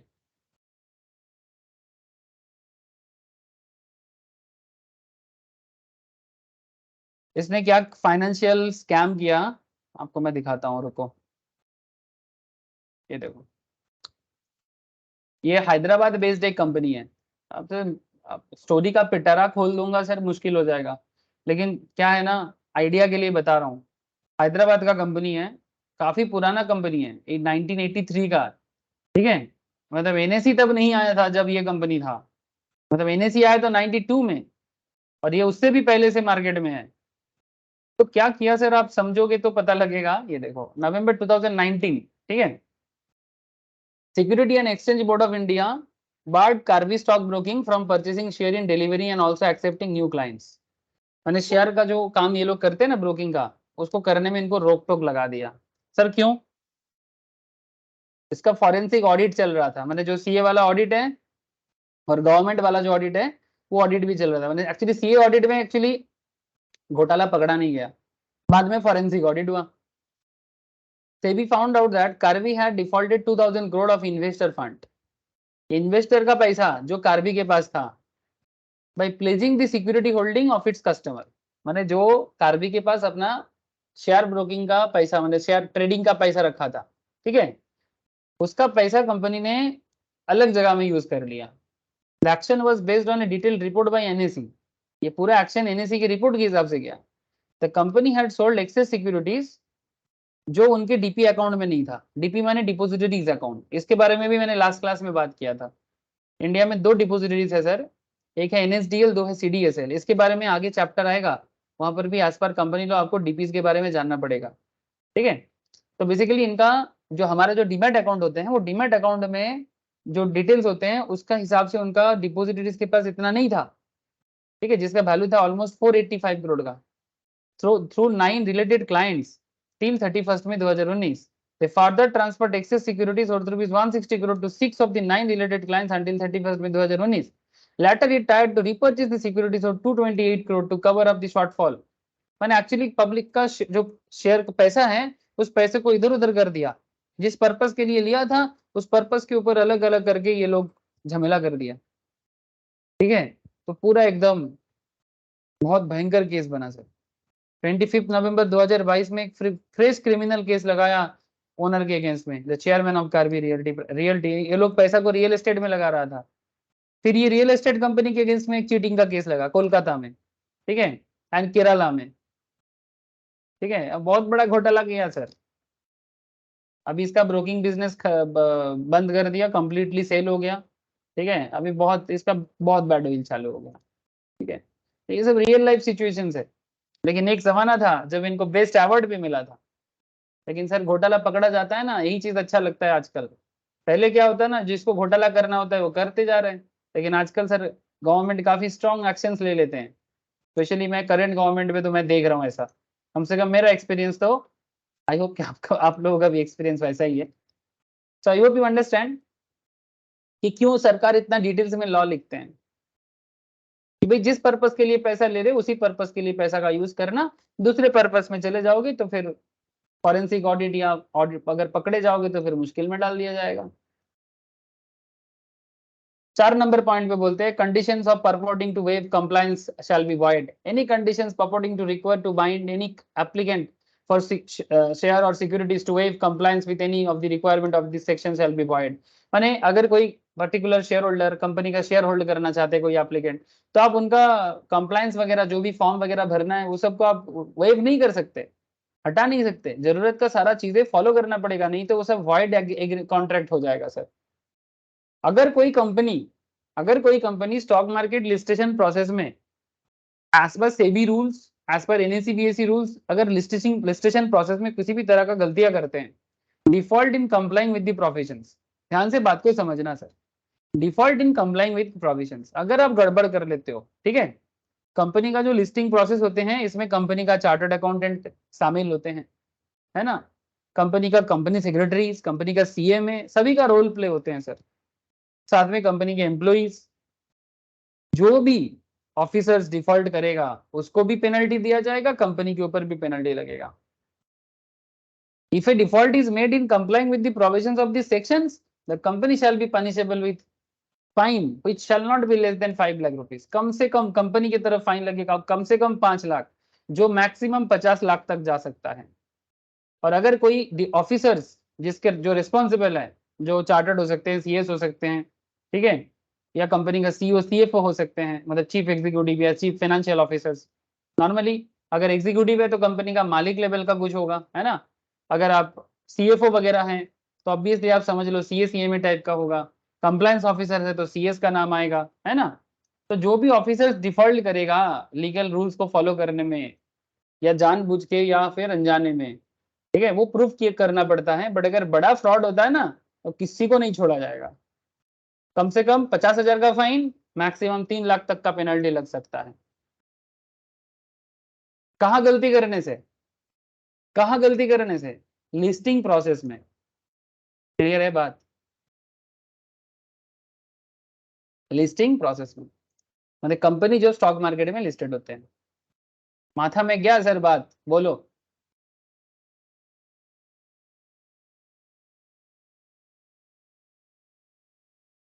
हेलो, हाँ सर। पेमेंट ऑफ कमीशन के बारे में भी बात करते हैं। सर क्या कमीशन है, ये कौन सा कमीशन। सर कंपनी जब मार्केट से पैसा रेज करने के लिए आते हैं ना, कंपनी के मैं क्या बोला, कंपनी कैपिटल रेज करने के लिए आते हैं। जैसे सेनको गोल्ड आया था रिसेंटली 400 करोड़ रेज करने के लिए। एक कंपनी और भी आ रहा है, बहुत सारे लाइन पे लगा हुआ है। चलो मैं एक को रेफर करता हूँ, बाकी आप स्टॉक मार्केट इंटरेस्टेड रहोगे तो और भी जान जाओगे। तो सेनको गोल्ड 400 करोड़ रेज करने के लिए आया। अब ये देख सकते हैं आप कि सेनको गोल्ड को कुछ अंडरराइटर्स मिला, ठीक है, जो सेनको गोल्ड को ये मार्केट से पैसा रेज करने का हेल्प करेगा। जैसे कि IIFL securities, ambit acumen network, ठीक है, एम्बिट बोल के कोई कंपनी है, SBI कैपिटल कैप सिक्योरिटीज, ठीक है। ये लोग कौन है सर, ये मार्केट से कंपनी को पैसा रेज करने में हेल्प करेगा। इनको मार्केट के भाषा में, फाइनेंस की भाषा में इनको बुक रनिंग लीड मैनेजर भी कहा जाता है। लीगल लैंग्वेज में आप इनको अंडरराइटर्स भी कह सकते हो। तो कंपनी क्या करते हैं, कई बार जो भी कंपनी मेन कंपनी का पैसा रेज करने में, जैसे सेनको गोल्ड को चाहिए था 400 करोड़, अब उसको रेज करने के लिए इनको चाहिए कुछ अंडरराइटर्स, इसके ऊपर अकाउंट्स भी होते हैं। इसलिए यहाँ पर क्या कहते हैं कि ये कंपनी में pay commission to any person, law क्या कहता है, in connection with the subscription to its shares है ना, सिक्योरिटीज इन, यहाँ पर सिक्योरिटीज, अच्छा ये सिक्योरिटीज की जगह शेयर हो सकता है, डिवेंचर हो सकता है ना, subject to the prescribe conditions, जो भी कंडीशंस कंपनी चाहते हैं।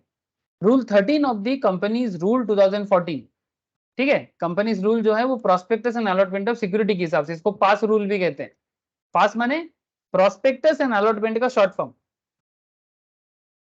उसने कुछ फॉलोइंग कंडीशंस बताते हैं ये rule for the payment of commissions, commissions कैसे कंपनी प्रोवाइड करते हैं। The payment of such commission shall be, बहुत इंपॉर्टेंट बात कर रहा हूँ, कि जितना पैसा रेज करके देगा उसके ऊपर नॉर्मली कमीशन होते हैं, तो उसका भी रूल कंपनी लॉ डिसाइड करते हैं। The payment of such commission shall be authorised in the companies article of association, यानी कितना कमीशन दिया जाएगा अंडरराइटर्स को या फिर जो भी कंपनी को पैसा रेज करने में हेल्प करेगा, कैपिटल रेज करने में, ठीक है, उनको कितना कमीशन दिया जाएगा ये कहाँ बताया गया है, आर्टिकल ऑफ एसोसिएशन। अब ये बेसिक्स है, ऑलरेडी जो लोग बेसिक्स ऑफ कंपनी लॉ पढ़ चुके हो उनको पता है एओए क्या है, एमओए क्या है। इन सिंपल जिनको एकदम नहीं पता उनके लिए बस इतना बोलूंगा, आर्टिकल ऑफ एसोसिएशन कंपनी का रूल बुक होता है सर। क्या होता है, रूल बुक होता है। रूल बुक माने जहां पर एक्चुअली ये बताया गया है कि कंपनी कैसे काम करेगा, कंपनी का जो भी रूल्स रेगुलेशन है वो। एक होता है एमओए जिसको कंपनी का कॉन्स्टिट्यूशन कहा जाता है, जहां कंपनी का ऑब्जेक्टिव क्यों आया है, क्या करेगा। और रूल बुक माने एओए, आर्टिकल ऑफ एसोसिएशन। तो कितना कमीशन दिया जाएगा ये ऑथराइज कहाँ होता है, एओए में। डिटेल्स नॉलेज आपको बेसिक्स ऑफ कंपनी लॉ के क्लास के अंदर मिल जाएगा, जहां पर एमओए एओए का पूरा क्रिटिकल एनालिसिस किया गया है sir just few weeks back. The commission may be paid out of the proceeds of the issue of the profit of the company or both. Company ये कमीशन कहां से देगा, company ये कमीशन अपने profit से भी दे सकता है। रेट ऑफ कमीशन क्या होगा सर, रेट ऑफ कमीशन के बारे में कुछ बातें यहाँ पर आपको जानना चाहिए। तो नॉर्मली अगर शेयर इशू करता है, ठीक है, कंपनी अगर मार्केट में शेयर इशू करता है तो रूल कहते हैं कि जितना शेयर टोटल आपका शेयर रहेगा shall not exceed 5% of the price at which the shares are issued. जिस दाम पे आप शेयर इशू करते हो शेयर का 5% से ज्यादा नहीं। अगर शेयर का दाम 300 है तो 300 का 5%, अब जितना टोटल वैल्यू होगा हिसाब लगा लेना, ठीक है। तो 5% of the price at which the shares are issued. अगर पर शेयर 300 टका करके, जैसे सेमको गोल्ड कितना करके शेयर था इसका, 301 से 317 का रेंज था, तो मैं एवरेज में 300 माना, ठीक है। तो क्या कहते हैं, शेयर का जो दाम रहेगा उसका 5% अगर शेयर है तो, या फिर और बोला है ना, rate authorised by the article. अगर आर्टिकल में कोई स्पेशल रेट दिया है वो भी हो सकता है, जो कंपनी ने अपने रूल के अंदर बोल के रखा है। दोनों में से जो कम होगा व्हिच एवर इज लेस, ठीक है, दोनों में से जो कम होगा, जो भी रेट कम रहेगा वही रेट लागू होगा कमीशन के लिए। I hope you understand sir, बोलो समझ में आया कि नहीं आया।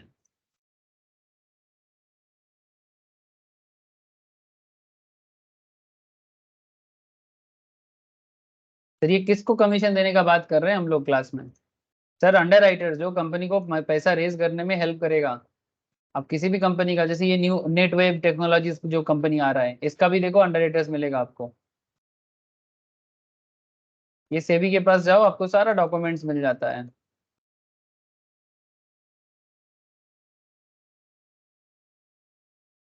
ये देखो इसका भी बुक रनिंग लीड मैनेजर देखो, एक्विरस है, आईएफएल है, ठीक है, ये भी पैसा रेज करके देगा।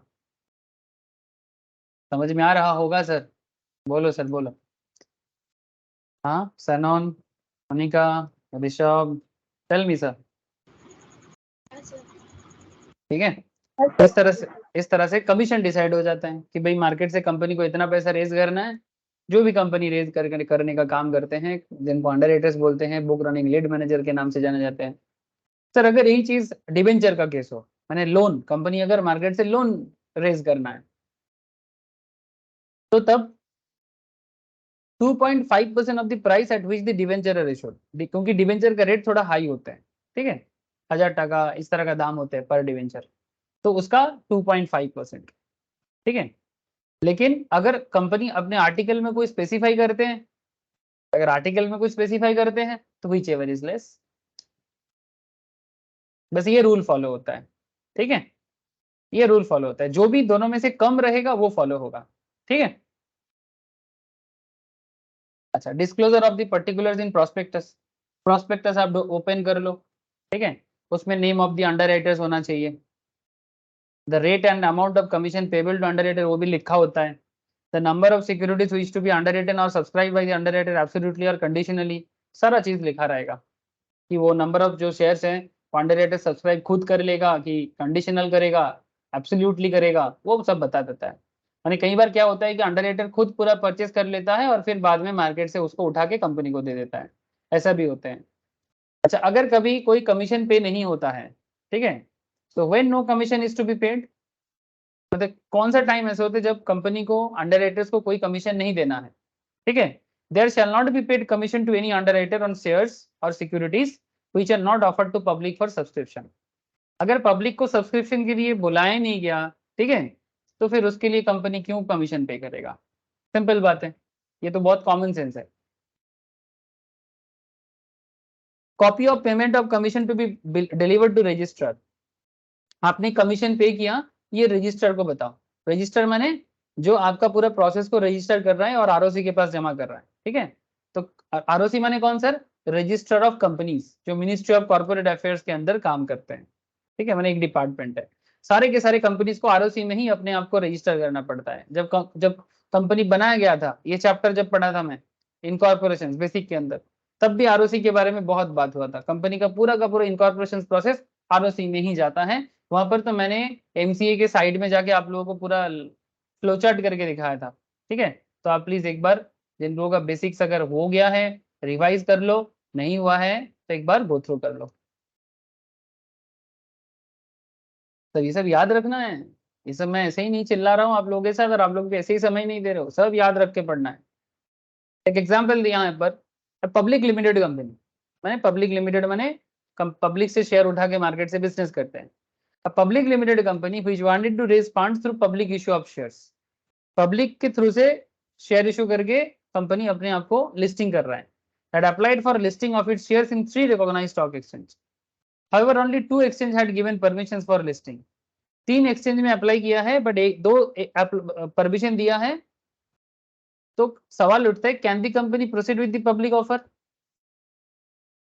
तो कैसे जवाब देना है? ऑलरेडी आपको इसका आंसर पता है। According to section 40 subsection 1 of the companies act 2013, every company making a public offer of shares shall before making such offer, offer करने से पहले एप्लीकेशन करेगा, किसको? एक्सचेंज को। एप्लीकेशन टू वन और मोर रिकॉग्नाइज्ड स्टॉक एक्सचेंज, ठीक है, जैसे कि बीएसई, एनएसई एक्सेट्रा। क्या करेगा? परमिशन लेगा and obtain permissions for the shares माने सिक्योरिटीज टू बी डील्ड, चाहे शेयर हो या debenture, as per section 40 subsection 2 where a prospectus states, जहां पर prospectus बताता है, यहाँ state का माने बताना, ठीक है, where prospectus states that an application has been made, such prospectus shall also state the name of the stock exchange, prospectus के अंदर exchange का नाम, जैसे कि एनएसई के सॉरी सेंको गोल्ड के prospectus के अंदर आपको पता चला कि किस कौन से एक्सचेंज में शेयर डील होगा, क्योंकि जो शेयर होल्डर मार्केट में बाद में कंपनी के शेयर खरीदेगा या बाद में शेयर में ट्रेड करेगा, उनको पता होना चाहिए ना कि कौन सा शेयर कौन से कंपनी का मतलब कौन से एक्सचेंज में ट्रेड होता है। So from the above, it is clear that not only the company has to apply for listing of the shares at a recognized exchange, but also obtain permission thereof before making the public offer. मैंने सिर्फ apply ही नहीं करना है, permissions भी लेना है। तो इसके चलते क्या समझ में आता है कि अगर दोनों कंपनी, दो एक्सचेंज ने परमिशन दिया तो वहां पर हो सकता है, इन view of the above the company can not proceed with the public offer of shares before obtaining the necessary approval from the stock exchange.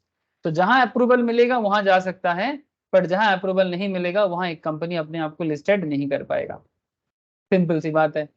लेकिन इतना सिंपल बात बताने के लिए आपको दो सेक्शन से गुजरना पड़ा। मेन सेक्शन 40 है, बट सेक्शन 40 के अंदर यहाँ पर सेक्शन 40 सबसेक्शन 1 का पॉइंट आ गया और यहाँ पर सेक्शन 40 सबसेक्शन 2 का पॉइंट आ गया। इतना सा बात है सर। लॉ को जानोगे तो लॉ को लिखना कोई बड़ी बात नहीं है, बट अगर आप लॉ को नहीं जानोगे तो लॉ लिखना शायद सर पे पहाड़ गिरने जैसा होगा। क्वेश्चन समझ में आ गया सर? बताना सर, थोड़ा बताइएगा, मुझे भी थोड़ा मोटिवेशन मिल जाता है हाँ ना सुनने में। ना है तो फिर बता देंगे, हाँ है तो आगे बढ़ेंगे। बोलो।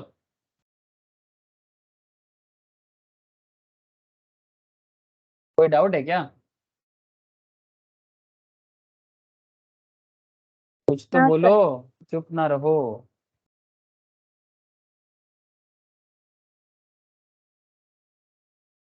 अच्छा सर, और आगे बढ़ते हैं, चलो फिर। यहाँ पर कमीशन को लेके सवाल है। Board of director of a company decided to pay 5% of the issue price of shares as underwriting commissions. Board of director decide कर रहे हैं कि अंडरराइटर्स को शेयर प्राइस का 5% देंगे। आर्टिकल ऑफ एसोसिएशन जो है कंपनी का, जो कंपनी का रूल बुक है, वहां पर लिखा है 3%। किसको फॉलो करेंगे, 5 की 3?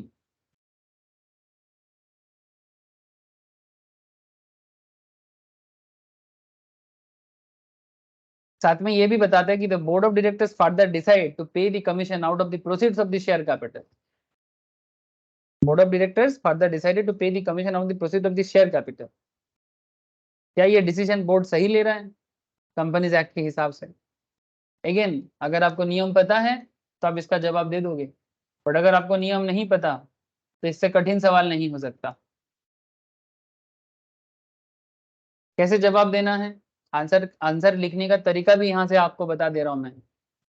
एग्जाम में कैसे इसी तरह से लिखना है सर, तो आपको बताना पड़ेगा कि किस रूल के तहत ये होगा। तो यू नो दैट मैंने अभी अभी आपको बताया, rule 13 of the companies rule 2014। कौन सा रूल?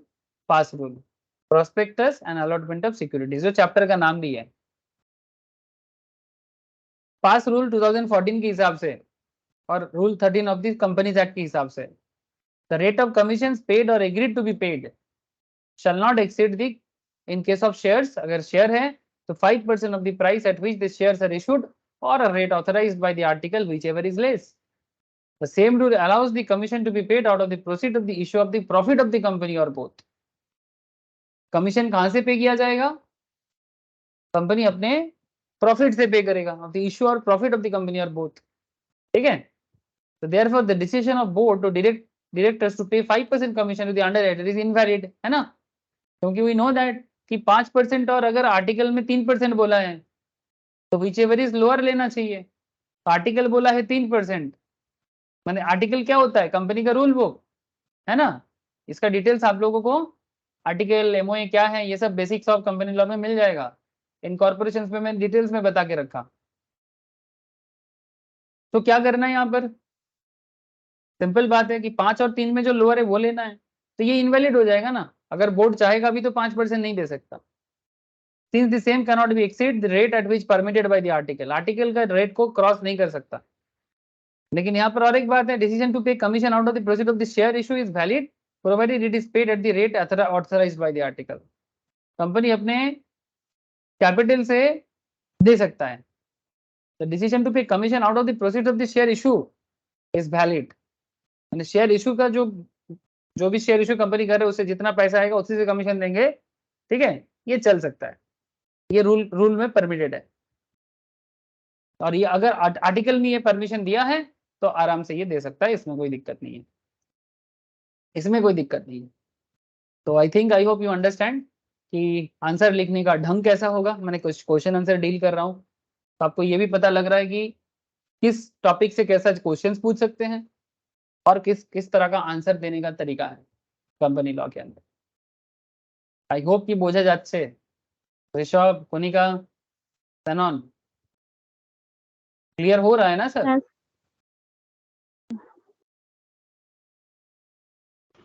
हाँ सर। अब देखो सर, हमें इतने देर से शेयर इशू, स्टॉक मार्केट में लिस्टेशन प्रोसेस, वहां पर गड़बड़ हुआ तो क्या होगा, अब बोलते बोलते कहाँ पहुंच गए, कहाँ से कहाँ पहुंच गए देखते देखते अलॉटमेंट में।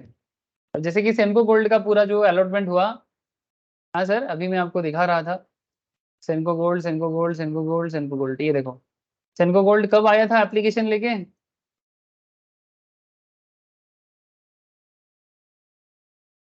इशू करके आया था 4 तारीख को, बोला कि इशू पीरियड है 4 से 6 तारीख, ये बेसिकली एप्लीकेशन पीरियड है। किसी को भी शेयर में अप्लाई करना है ना, जिसको भी अप्लाई करना था वो 4 तारीख से लेके 6 तारीख 3:30 बजे तक अप्लाई कर सकता है, जो हो चुका है। इसके बाद अलॉटमेंट फाइनलाइज कब होगा? 11 तारीख को। मैं आपको इसी प्रोसेस के बारे में बात करूंगा।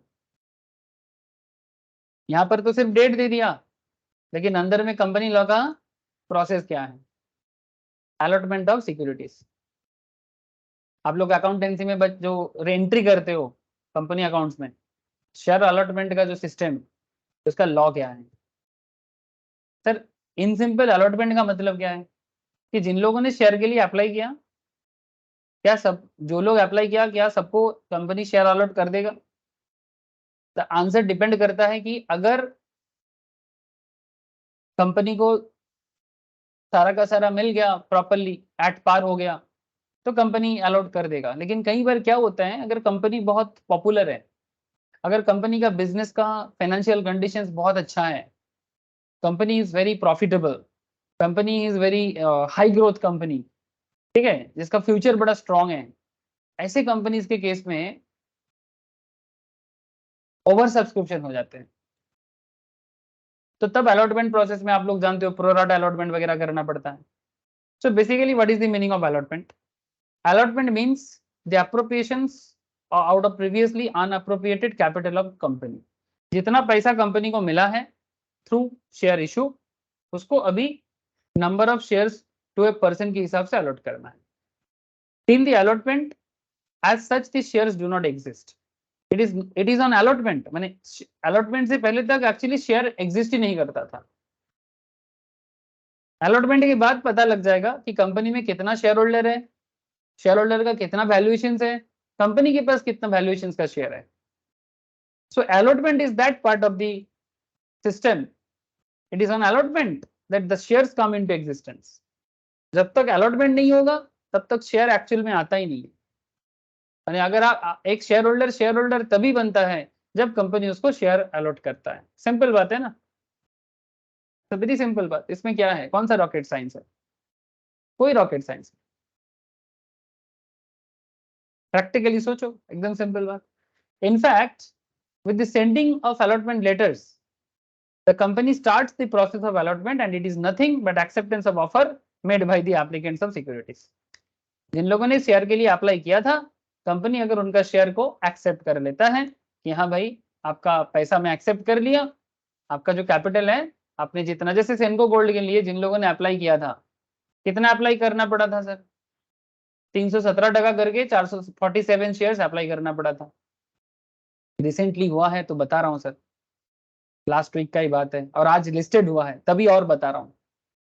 वो भी लिस्टिंग गेन दिया है 30-35%, तो बात क्यों ना करे? अभी तो क्लोज हो चुका है। तो जिन लोगों ने भी एप्लीकेशन डाला था उनको जब शेयर अलॉट कर दिया गया 11 तारीख को, ठीक है, अलॉटमेंट का प्रोसेस 11 को ही हो गया था।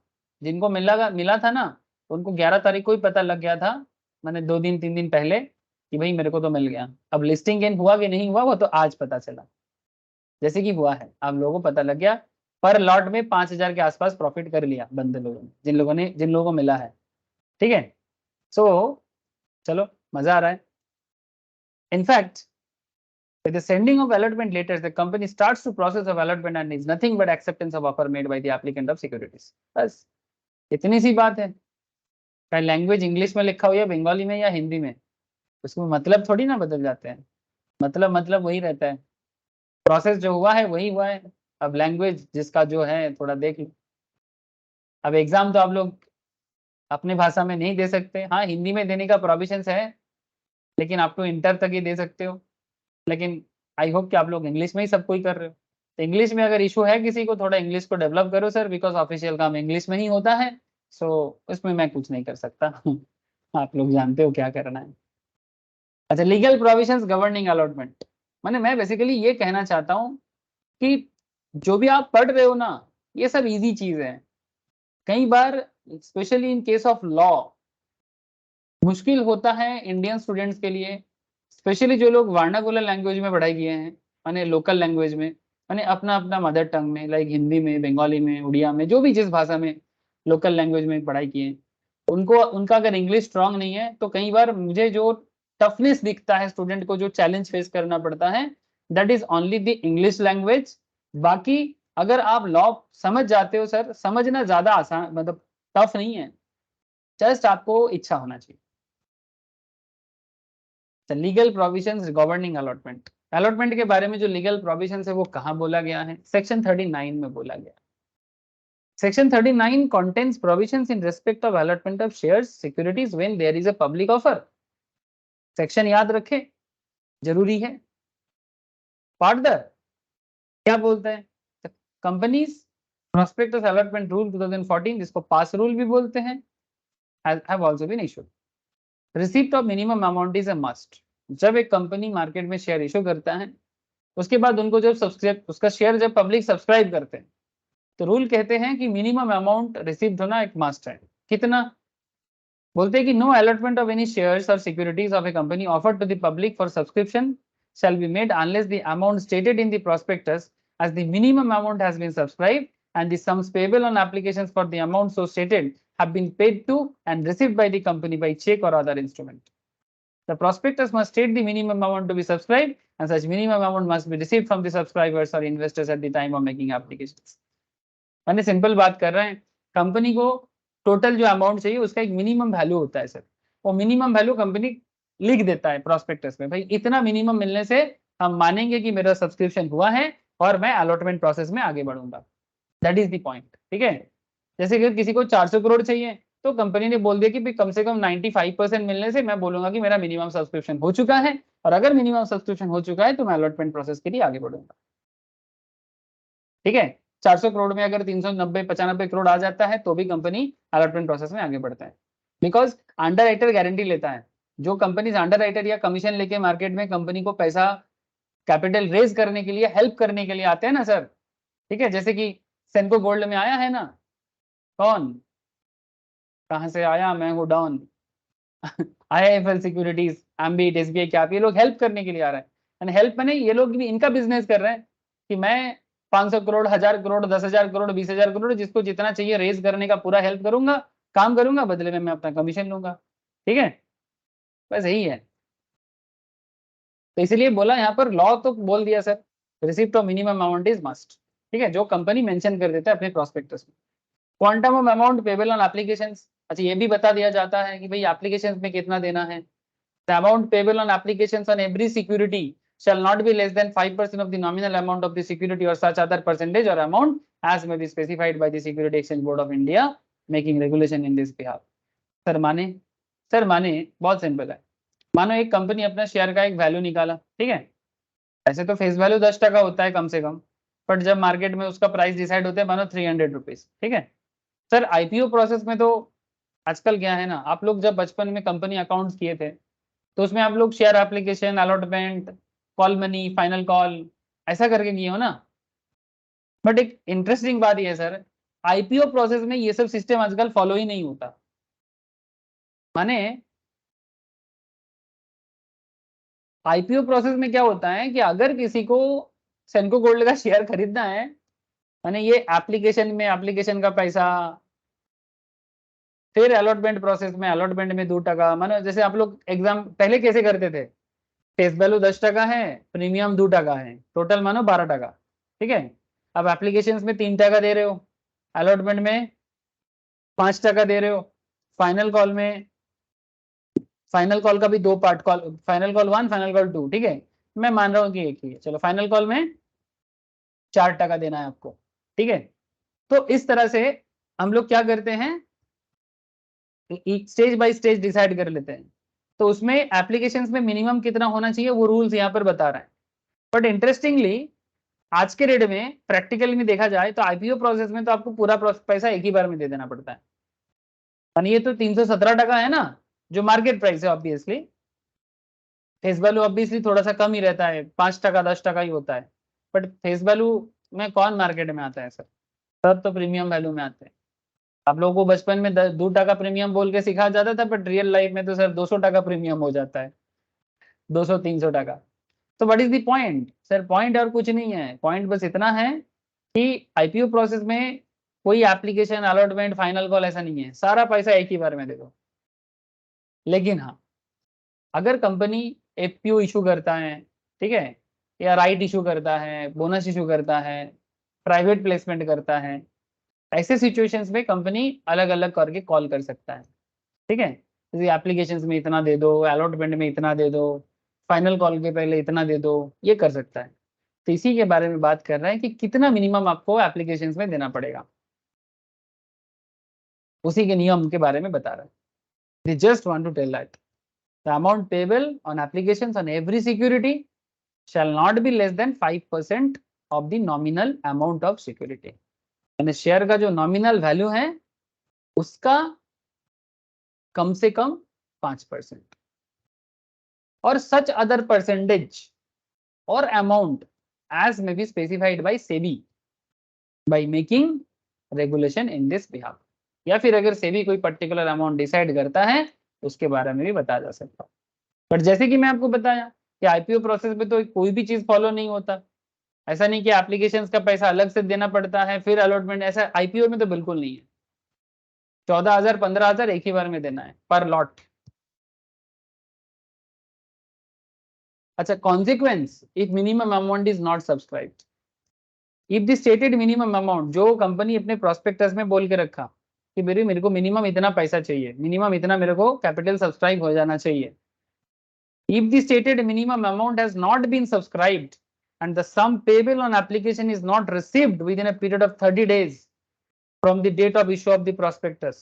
याद रखना सर, प्रोस्पेक्टस इशू के 30 दिन के अंदर आपको अगर पैसा नहीं मिला, और सच अदर पीरियड, अगर सेबी ने कोई स्पेशल डेट डिक्लेयर किया कि भाई इतना डेट के अंदर देना पड़ेगा, ठीक है, क्या करना है अभी, अगर नहीं मिलेगा तो अभी सबसेक्शन 1 कहते हैं ऑफ दिस रूल, जिस सेक्शन के अंदर हम लोग अभी बात करें 39 के अंदर, shall be return within such time and manner as may prescribe. सारा पैसा वापस करना पड़ेगा, जितना भी मिला था पूरा।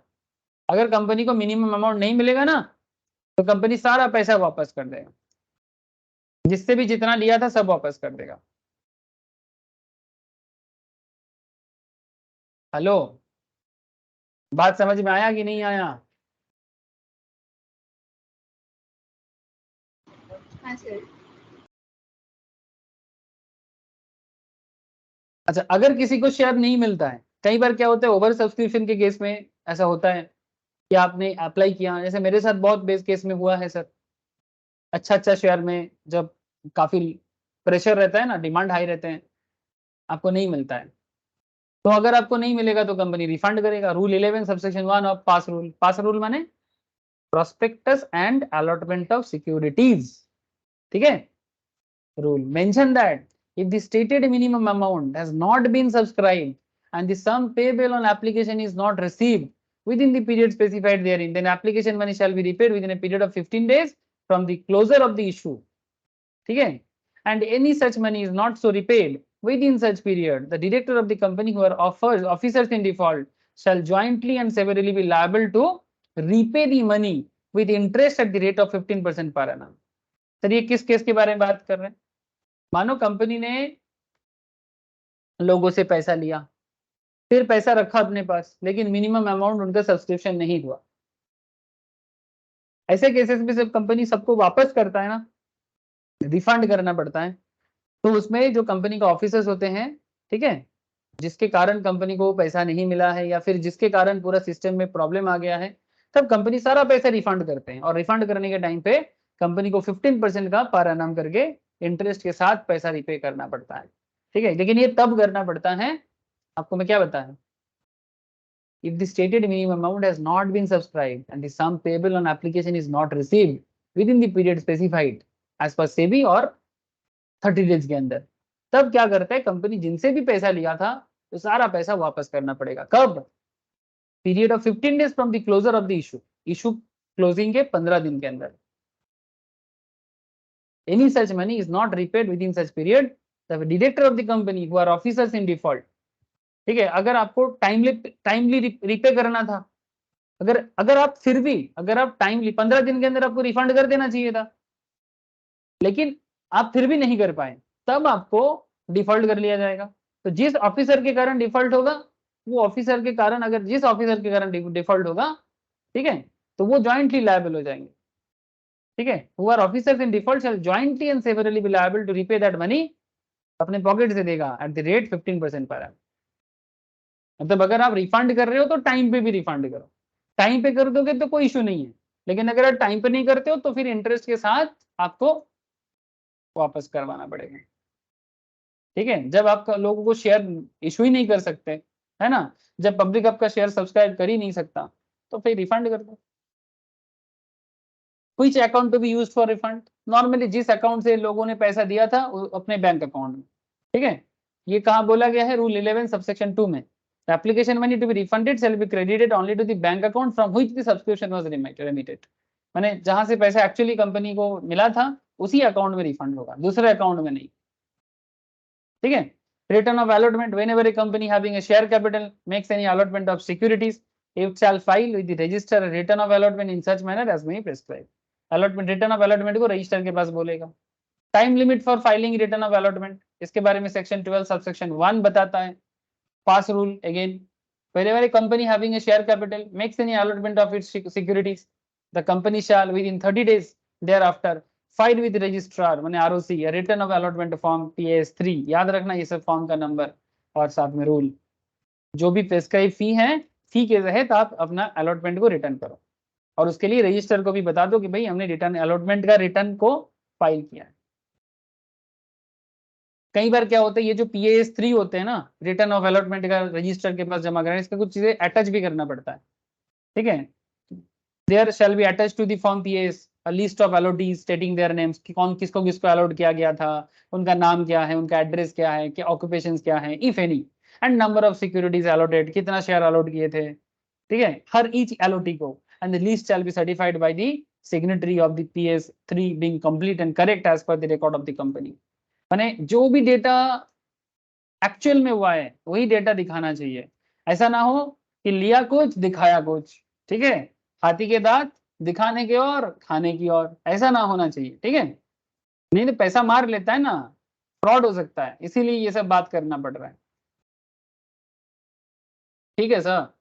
बस वही अटैचमेंट के बारे में, और वैल्यूअर का भी डिटेल्स चाहिए कि कितना वैल्यूएशन था, ठीक है। रिटर्न करना इतना आसान चीज नहीं है, पूरा चीज वैल्यूएशन के हिसाब से बताना पड़ेगा, तब जाके आप यहाँ पर पूरा शॉर्ट में पूरा अलॉटमेंट ऑफ सिक्योरिटीज का प्रोसेस देख सकते हो सर, पूरा देख सकते हो। अलॉटमेंट ऑफ शेयर्स या सिक्योरिटीज के बारे में बोला है, मिनिमम अमाउंट सब्सक्राइब्ड, ठीक है, and applications money have been paid and received by the company, simple बात है। Applications money shall not be less than 5% और such other percentage amount prescribed by SEBI. Minimum amount अगर नॉट सब्सक्राइब्ड है, अगर minimum amount as per prospectus company को नहीं मिलता है, एंड एप्लीकेशंस मनी अगर कंपनी को रिसीव नहीं होता है, कितने दिन के अंदर, within 30 days from the date of issue of prospectus, जिस दिन कंपनी प्रोस्पेक्टस इशू करता है उस दिन से 30 दिन, ठीक है। या फिर अगर कोई डेट से भी स्पेसिफाई करता है, मैंने 30 डेज के अलावा अगर कोई पर्टिकुलर डेट से भी इशू करता है, तब क्या देखना पड़ेगा, क्या amount received shall be return, मैंने जो अमाउंट कंपनी को मिला था क्या कंपनी उसको 15 दिन के अंदर रिटर्न कर दिया। मैंने जिन लोगों ने पैसा दिया था, क्योंकि कंपनी को पूरा का पूरा पैसा मिला नहीं है, तो कंपनी को क्या करना है, अगर 30 डेज के अंदर भी नहीं मिला, या सेबी ने अगर कोई डेट दे दिया, उस डेट से amount received shall be return within 15 days from the closure of the issue, क्योंकि इशू क्लोज हो चुका है, न्यू इशू और नहीं होगा, अब कंपनी को वापस करना है। अगर 15 दिन के अंदर कोई कंपनी ने रिफंड नहीं कर पाया, रिटर्न नहीं कर पाया, अलॉटमेंट रिटर्न नहीं कर पाया, where a company makes an allotment of securities shall file a return of allotment within 30 days with the register, ठीक है, 30 दिन के अंदर वो रजिस्टर के पास रिटर्न फाइल करेगा अलॉटमेंट रिटर्न का, ठीक है, रिटर्न ऑफ अलॉटमेंट का रिटर्न फाइल करेगा। अगर इस केस में कोई डिफॉल्ट हो जाता है किसी ऑफिसर से या कंपनी से, तो कंपनी शैल पे penalty of 1000 for each day, जितना दिन गलती रहेगा पर डे का 1000 टका, और अगर डिफॉल्ट कंटिन्यू होता रहेगा, अगर डिफॉल्ट कंटिन्यू होता रहेगा तो वो और बढ़ सकता है, सच डिफॉल्ट कंटिन्यूज, ठीक है, और 1 लाख, या तो जितना दिन गलती करते रहेंगे नहीं सुधारेंगे, रिफंड करने में जितना देरी करेंगे पर डे का 1000, या फिर 1 लाख, जो भी कम रहेगा, ठीक है,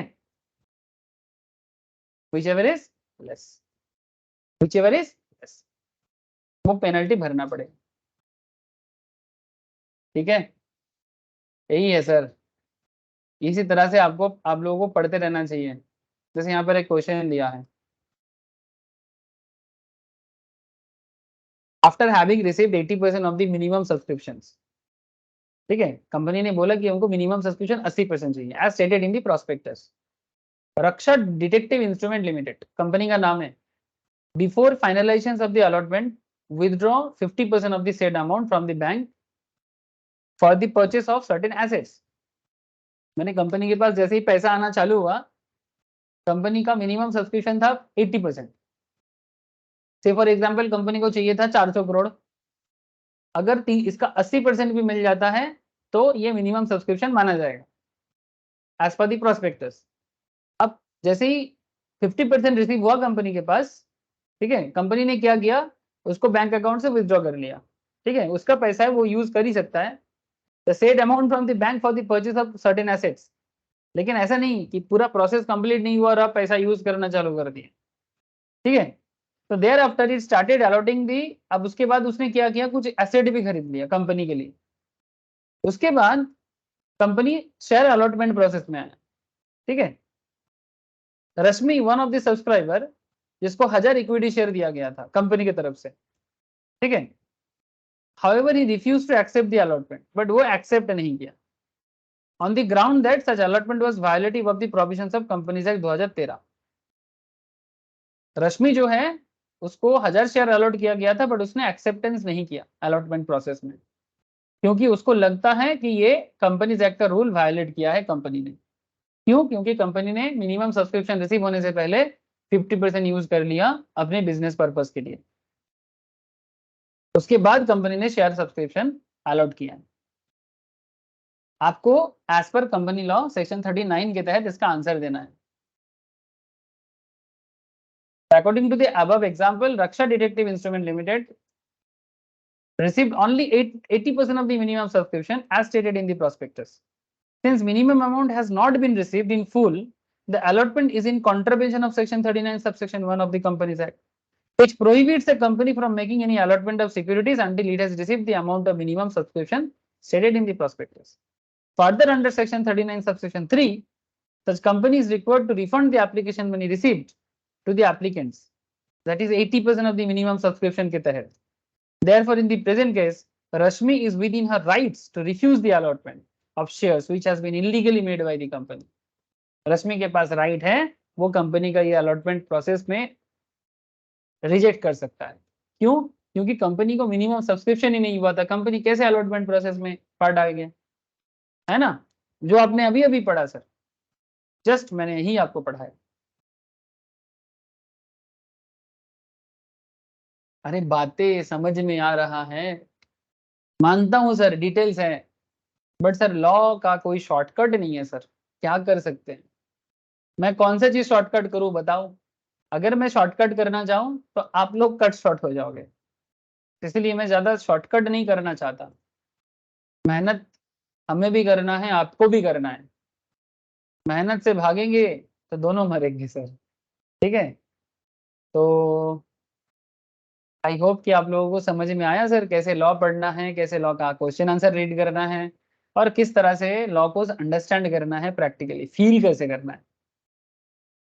अगले क्लास में मैं आपको प्रोस्पेक्टस रिलेटेड कुछ लास्ट पॉइंट्स है, ठीक है, मैं नेक्स्ट क्लास में इसको बता के फिर जाके मैं न्यू चैप्टर स्टार्ट करूंगा। इससे पहले एक छोटा सा बात है सर, अगर किसी का जैसे कि कोनिका का बाकी है, ऋषभ का भी बाकी है मोस्ट प्रोबेबली, प्रीवियसली मैंने बेसिक्स ऑफ कंपनी लॉ पढ़ाया, ठीक है, स्पेशली डेफिनेशंस का एक रोल चैप्टर था और इनकॉर्पोरेशंस का, और फिर प्रोस्पेक्टस के मैंने 2 लेक्चर्स आई थिंक करवाए।